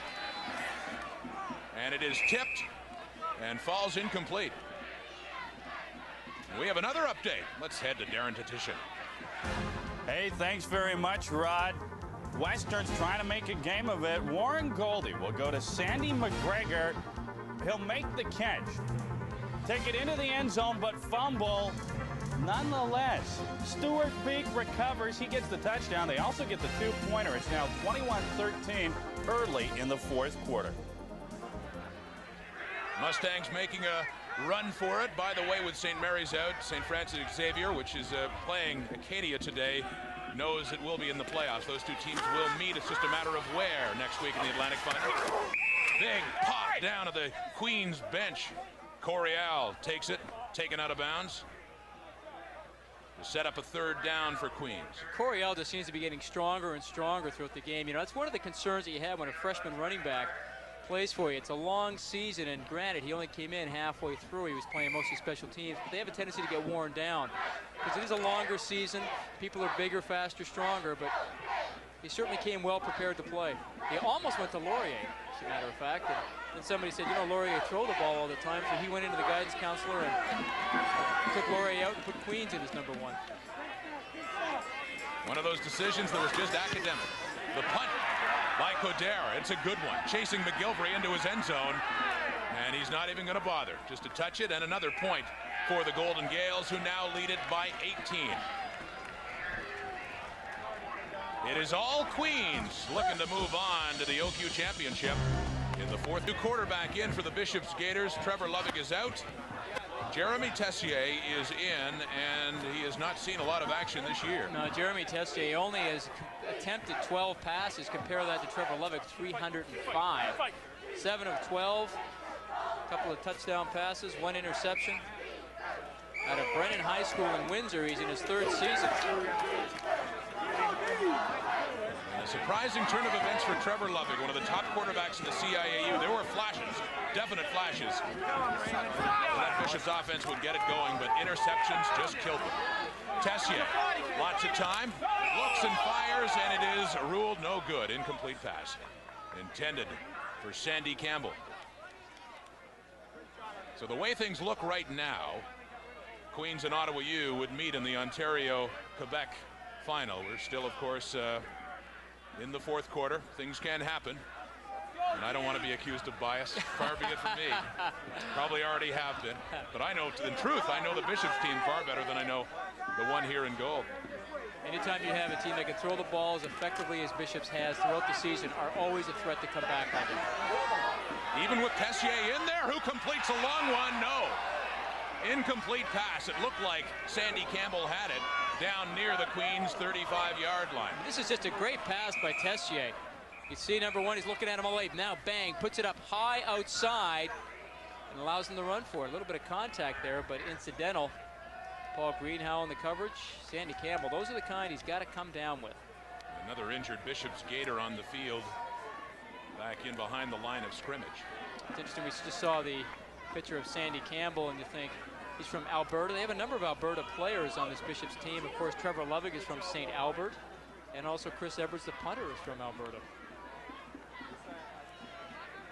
And it looks like it is Jeremy Tessier in for just a couple of plays. There's Trevor Lovick. He might be just heading right back in again. Of course, in the next series, it is a 3rd down. There's the hit right there. Looks like he kind of got bent back over on his knee or his ankle. Carl Rasmussen providing the tackle there. And it does indeed look like his left knee. We have another update from the CIAU. Once again, here's Darren Detition. Well, the Hawks have scored again. They've got Toronto pinned in deep. Zachary Traynor, he's awaiting the punt. It's a short one, and he'll go 32 yards. Almost untouched, right up the middle. The Hawks lead it 22-8 in the 3rd quarter of play. You see the look on Ian Breck's face and Trevor Lovick's as well. Such a reminder of Lennoxville last year when it looked at halftime like Bishops would be on its way to a national championship game. And it fell apart against Western. It's fallen apart for their offense. And more bad news, the injury to Jeremy Tessier, in for only 2 plays and out again. Trevor Lovick will be in for the Gators for their next set of downs. But for now, they have to be punting back from their own 20-yard line.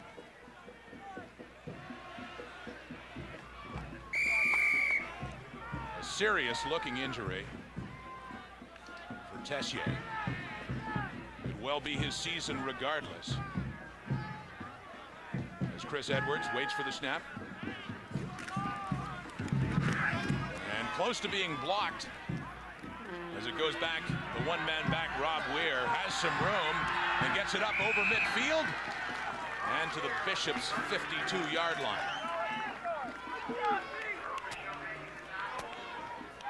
Jeremy Tessier on the sidelines.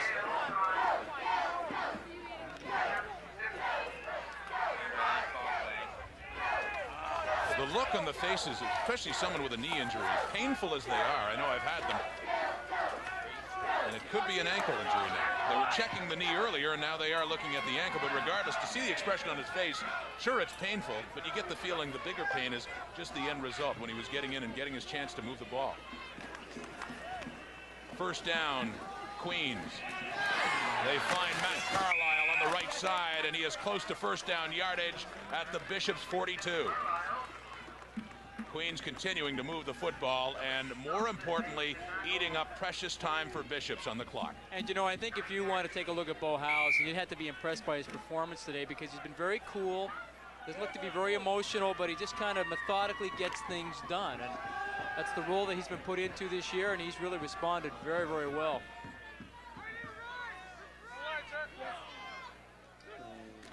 They'll hand off this time. Coryell up over the right side. Gain of about 2 or 3, but doesn't matter. It moves the sticks again and continues to keep that clock ticking. Well, if I might be so bold, Bishop still can come back if we can project. If Queens does go on and win, you see with 8:50 left, Ottawa U leading Concordia. That would set up Queens against Ottawa at Frank Clair Stadium. 8 minutes to go here in what could be the football game.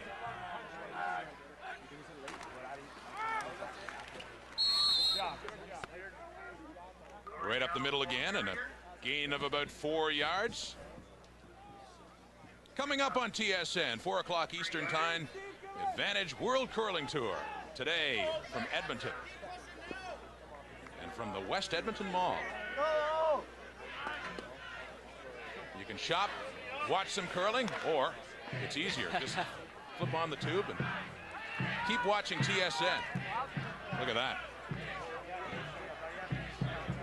Over 100 yards, or he got his 100 yards so far. To go over 100 probably Not on this Scary. one. They use him for play action, and it is thrown out of bounds. As I say, though, it could be my imagination. I've got to see the numbers again for rushing. But it seems their balance has been a little bit more to the pass, at least earlier in the football game. It certainly wasn't the first half. Yes, no kidding. They were trying to throw the ball. Even Bob House said they wanted to throw it a little bit more effectively. But, you know, I think about Paul Coryell when you talk about what he's done. He came in as a leading rusher in the Q-OIFC, yet he only played half the schedule. I mean, that really bodes well for this young man and this football team and for Bob House. A lot of punting today. 23rd punt. These teams combined. A lot of them in the first half when neither offense could get anything moving. And McGilvery takes it, bobbles it around his own 10-yard line. He won't get too much further. Up over the 15 once again with an update. Here's Darren. Well, the Hawks have taken complete control. It's Kevin McDonald. He'll roll to his right and go into the end zone for Corey Grant. 18-yard touchdown toss. 29-8, the #1 ranked team in the nation, having their way with the Blues this afternoon. So Laurier getting it done. Waterloo possibly upsetting Western. Looks very much now in the OQ final of Ottawa Queens. In the Atlantic, we know it will be St. FX and Acadia, and we know in the West it'll be Saskatchewan at Calgary, so the picture is getting clearer. Lovick back in, finds a man over the middle, and it is dropped by number 80, Luke Normand. You know what? That's been their day right there. I mean, their whole day is right there. Just not being able to hold on to passes that were there, throwing in, forcing some things, throwing into coverage. I mean, look at Trevor Lovick. That's just not a very good set by him. Even though he puts the ball right in the money, he kind of hops and throws the ball. But these are the catches you have to come up with. You know, Queens have vacated. They're playing deep zone now. They'll give up the underneath stuff. When they give it to you, you better be able to take it. Especially disappointing given the season that Lovick and the Bishops offense has had. They have had their chances. This one just sails out of bounds, and Bishops is in deep again in a punting situation. And you know, we always used to talk to Ian Breck by saying that with this big passing offense, usually when the weather deteriorated in the end of October, early November, we always used to have problems. Let's see, one of the members of the band wants to get involved a little bit, helping out, taking David Grant out of the play. Don't worry, Bob House will be giving him a call next year. Taking one for the team. Hope the instrument's all right. But their offense always seemed to struggle late in the year when it was cold and the weather got bad. But now, you know, you take a look at today, it was a beautiful day and should have been ideal for their passing game. Paul Green now back to receive this Chris Edwards punt, and it's a good one. And Rob Weir watches it sail out of bounds just inside Queens territory. The Queens Golden Gaels are just minutes away from advancing to the Ontario-Quebec Conference Final, leading Bishops 18-0. Now, by 28 points in the fourth quarter. Ottawa U started off well and then went into the tank, just the opposite of Bishops and Queens this year. You know, so much for the pundits. Everybody thought that Concordia were going to have a dynamite team this year and really get it together. They struggled all year long. Short yardage once again for Paul Coryell. That'll put him over 100 yards. Queens, Bishops, and Ottawa U all finished up with records of 5-3. The GGs on point differential ended up getting first place. And of course, Concordia probably would not have made it into the playoffs unless they had gotten that game from Queens that Queens had to give up due to an ineligible player. It's one thing we didn't touch upon. The opening game of the season, Queens won at 17-16. After they lost to Carleton the next week, it was found out they had to have that opening win stripped from them. And one thing the coaches were very proud about is the way the players rallied. They only lost one game after that. Sweep left side to Rob Weir, and that is good enough for another Gaels first down inside the Bishops 45. Well, you know, Queens are continuing to play hard right now. They're just continuing to pull out all the stops. They don't want to give Bishops any opportunity to get back in this game. Sammy Brennan, the corner, is down. He had to make the tackle on Weir. See, Weir lines up as a wide receiver, comes inside like he's going to block, and now he comes around and they run fake it. Now they give him the reverse. They pull Ken Kirkwood, gets around the corner, Stuart Defoe, and now Sammy Brennan has to come up and make the tackle. Looks like he fell on his left arm or left elbow. Innocent enough, but he did hit him with his helmet, his initial point of contact. Sometimes that can ring a bell or two.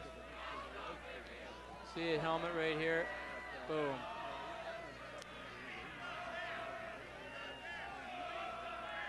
Must have been a strange way to land because it didn't look like he fell particularly high. No, that's a shoulder right there. That's a separated shoulder. That's what they're looking at right now. Must have been the way he fell on it. From bad to worse for the Bishops Gators. The Gators won the OQ-IFC in the regular season. They finished first in 1990, 91, 92, 93. Then last year they ended up being awarded fourth place, although they were tied for second at 4-3, but went on, won 2 playoff games on the road, and then took on Western in the Churchill Bowl, and as we talked about earlier, shook the daylights out of the Mustangs before losing that one. And watched with grief as the Mustangs went on to win the national championship. Big day for Bob Howes. As Brennan now comes off the field, but concerns over his shoulder after falling on that play. Now you should know this, Rod, since you did play in the OQ-IFC. What is a gator? Not an alligator, it's a G-A-I-T-E-R-S, right? Or a Gaiters. You know, I wish you'd asked me about the GGs, because I could answer the GGs question. Do you know what a gator is? Yes. What? It's the spats that they used to put on their shoes. They called them Gaiters, like a high sock that kind of wore over the shoes. And I guess they used to wear that when they were in convocation at Bishops years ago, and they stuck with the name, the Gaiters. Or so they tell me. And the proverbial they. Who are they? Coryell left side, short yardage. All right, Smarty. I'll take OQ-IFC trivia for 40. What is a GG? Or what does GG stand for? I've heard a couple things. Isn't it a lead horse in a race? I've heard that one. I've also heard another explanation about the letters G and G.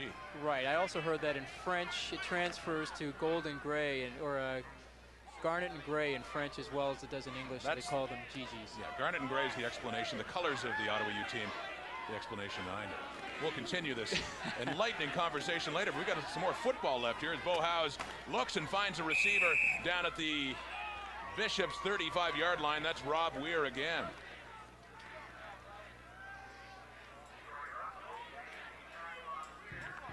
It's kind of a weird look because Troy Russell, the corner, runs inside and it's just the hook and expands outside. No one near him. And now you can see Russell comes back in. But boy, that's one thing when you're a corner, nobody should ever get wider or deeper than you. Rob Weir, one of the guys who was around in 92. The last time they had something to cheer about here in Kingston. Went on to beat St. Mary's in the Vanier Cup. And I coached Rob Weir up at a camp, Olympia, quarterback wide receiver camp for 3 years. And when he was at Oakville Trafalgar, and I remember when he was a youngster, and I also coached Bo Howes was up there for a season as well, or a summer as well. Another punt for Dan Coderre, angling towards the left corner. McGilvery watches it as it bounces at the 5. And picks it up and heads near his own end zone. Nowhere to run. And down again at the 5-yard line. And, you know, I must give kudos to the special teams play of Queens because they really have kept Nigel McGilvery in check all day long. And the Bobby Mullins defense as Queens leads it 18-0. Good job, Matt. Bob Mullen played for the national championship team as a defensive back in 1978 under John Thompson as a defensive coordinator. Then, of course, coached defensive coordinator when they won it in 92. When you were telling me yesterday, Rod, about Bob Mullins, and in his last game, you say he cried in his last game as a quarterback. After that game, it was very touching, but he did not want to play there. Bishops deep in their own territory. And this is Michel Morin, who rumbles all the way out to the 25-yard line. This is a derivative of the old Statue of Liberty play. Looks like he's going to throw the ball downfield. Bang, fakes the pump, and now hands it off to Michel Morin. Does a nice job of getting up the field and running with the football. First down, Gators. Loving. Under pressure again, he'll run. And he won't pick up much, about 3 yards. Trevor Lovig wasn't shy at all about running during the regular season. Although I'm sure in this situation he would have just as soon passed. 31 times in the regular season he rushed for 162 yards. Just a great hustle by Carl Rasmussen. You know, he's rushing the quarterback and then he comes off from the backside and just gets a piece of his heel. Second down and 6. The hitch out to McGilvery. And good for first down yardage up over the 35-yard line. Once again, they hitch and they get the Fullback Shane Thompson outside. They give a few blocks, but Tim Ware comes across from his linebacker spot and makes the sure tackle.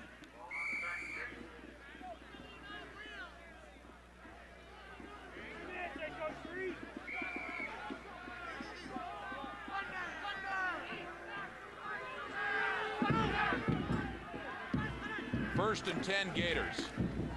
They need the deep stuff, and they're looking for it now. And Sandy Campbell off his fingertips. He was well covered down at the Queens 35-yard line.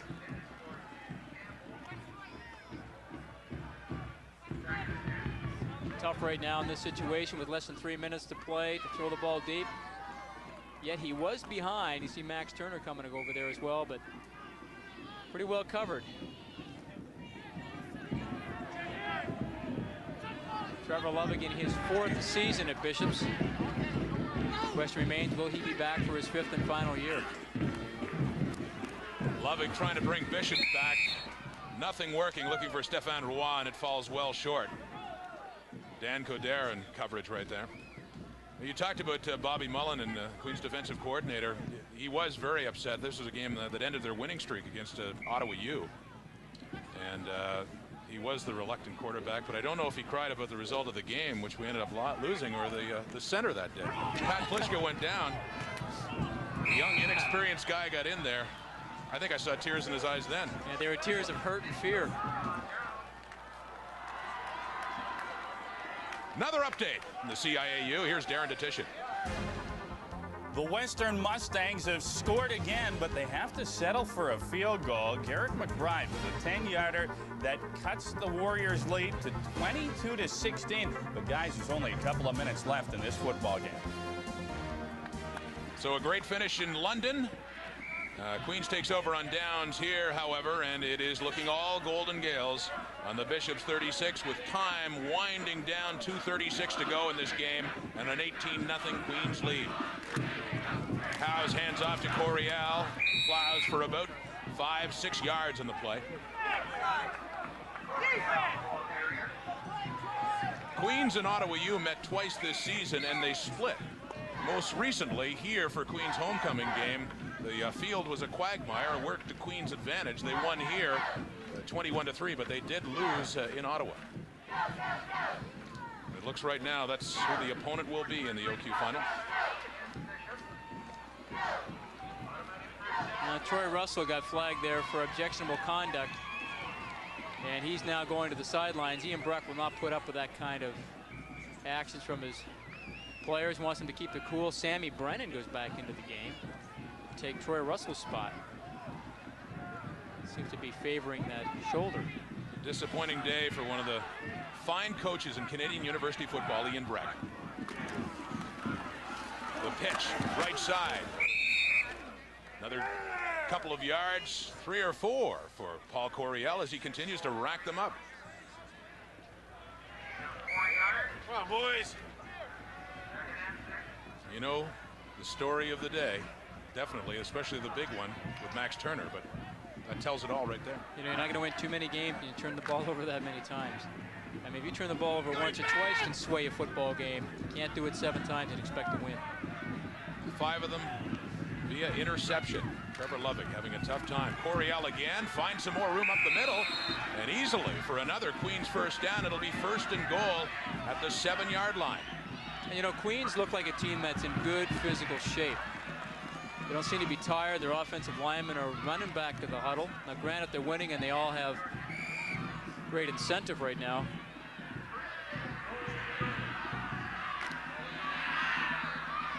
.22 rushes, 117 yards. And the 1 touchdown for Paul Coryell.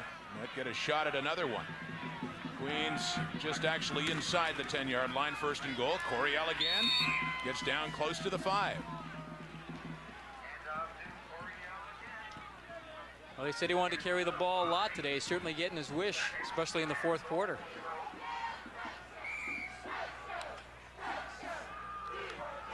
And you gotta wonder what he is thinking about.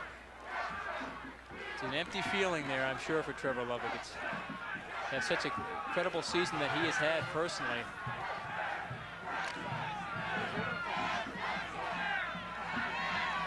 Second down. Goal to go. Queens at the Bishop's 5-yard line. They've been running the ball well of late, and they run it again. Coryell tries left side, down near the end zone. Gets to the 1-yard line. I would think it's been all Coryell on this drive. I can just imagine who's going to get the ball the next play in 3rd and goal.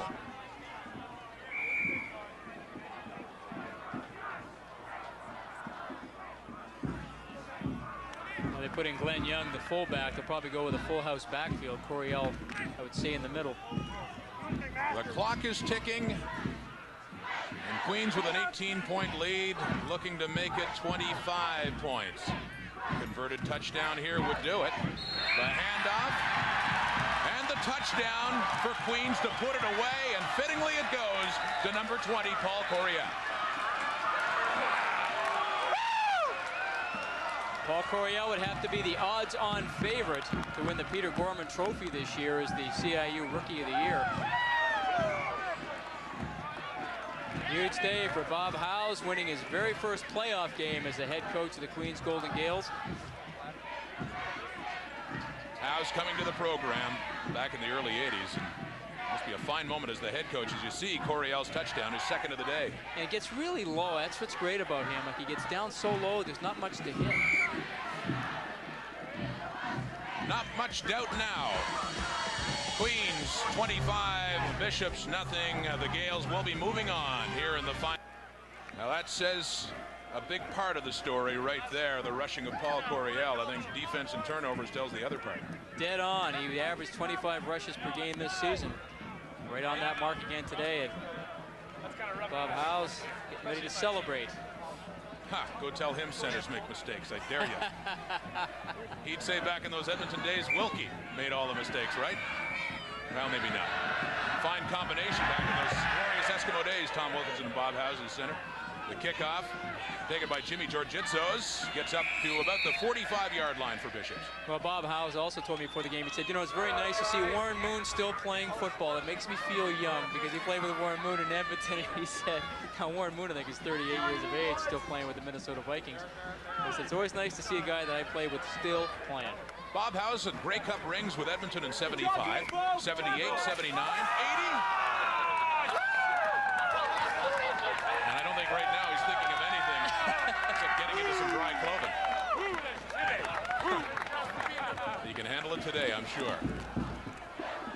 Lovick finds a man and out close to midfield for Greg Sargent, reserve running back.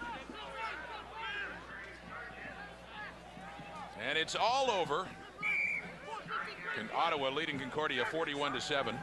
Actually still in the 4th quarter, but just about over Frank Clair Stadium. Lovick looking again and not finding anybody again, and 2nd and short.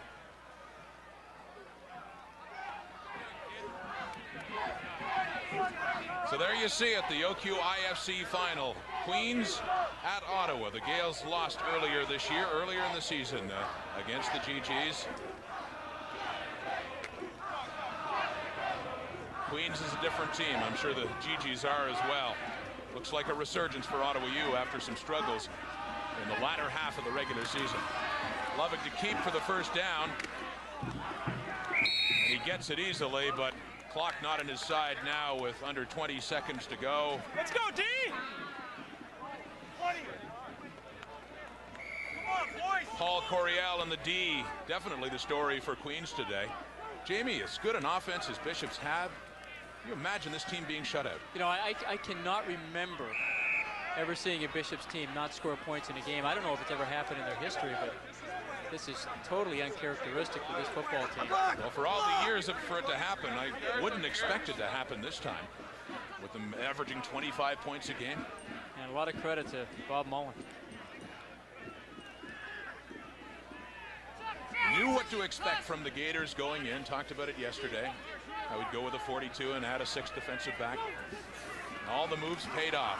Lovick has been totally shut down. And he almost is again. That one deflected and knocked down, and just time enough for one play. A look at the longtime offensive line coach, my former coach, Bill Miklas, now in his 26th year with the Gaels. And he is a a professor and a very scholarly man, but very intense as a coach, a former player here at Queens. And Paul Greenhow, the injured player. This is not good. This is one of the things you get concerned about when you have a game in hand in the last couple of minutes. You don't want your starters getting hurt.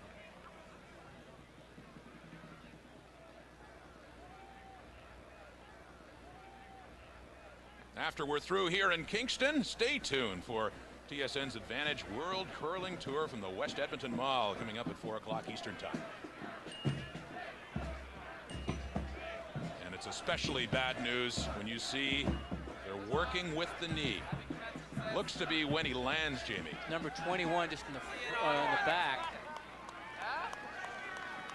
Hyperextended? Hard to tell right there, but it seems to be running off actually, which is a good sign. He's at a Oak Ridge Secondary School in London, Ontario. 6 interceptions this year. Hey, Momsy. Happy commencement, sis. Alice. Mumsy. Mumsy. I've heard Hi Mum before. That's a new one. It's Queens. Now what does that mean? Last play of the game, barring penalty, and it kind of has a fitting ending for the way things went for the Bishop's Gaiters.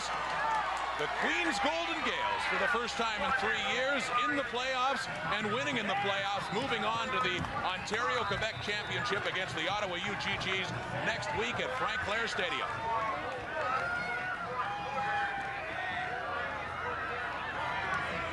And without question, one of the big reasons why Queen is moving on there.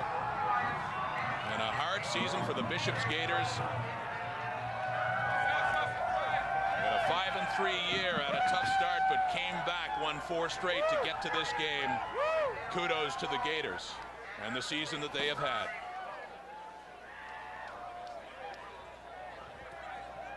I bet you a lot of these students now, if they're in their 3rd year or less, don't know what it's like to cheer for the Golden Gaels. They had nothing to cheer about. Well, we talked a little bit about that. They said the crowds are way up this year. They're averaging 8,000 to 10,000. And, you know, I think sometimes people get a little complacent. You have a winning program for all those years.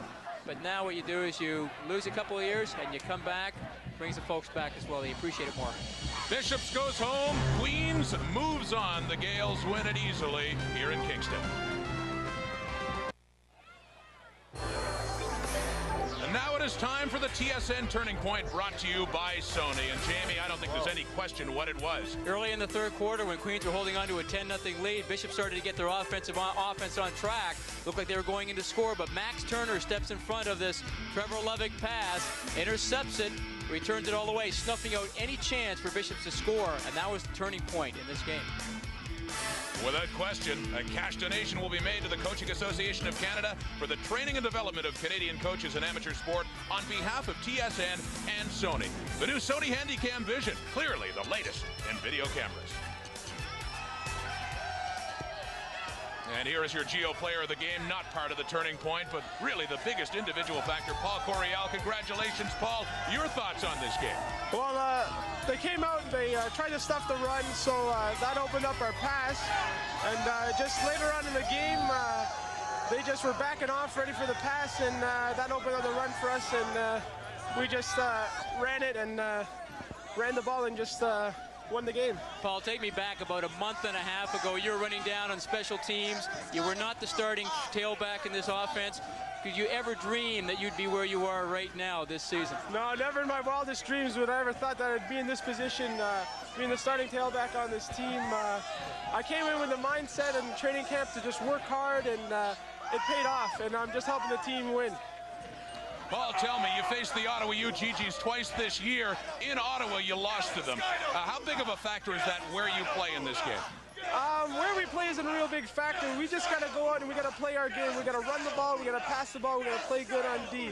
It doesn't matter where we play, who we play. If we just come out and play hard and come out and concentrate, we should come out on top. Was that your offensive game plan coming into today? It seemed like you threw the ball a little bit more in the first half and even in the 3rd quarter, but in the 4th quarter, you really started to run the ball effectively. Yeah, our initial game plan was to run the ball, but they shut that down, and what we had to do is we just started passing. And then after that, that opened up the running game, like I said, and we just took over. Well, we have a look at one of your touchdowns, one of your 2 here today. If you want to have a look, the first one here, the long run. Tell us about it. Well, If you remember what happened on that first touchdown, Paul, just tell us about that. Okay, that's one of our lead draws, and that just supposed to go right up the gut, not a problem. Man-on-man blocking, and everything opened up, and good things happened. It certainly did, and gave Queens a 10-0 lead. We talked a lot about the Bishop's offense. What about the Queens Golden Gale defense? It's a rarity to shut out the Gators.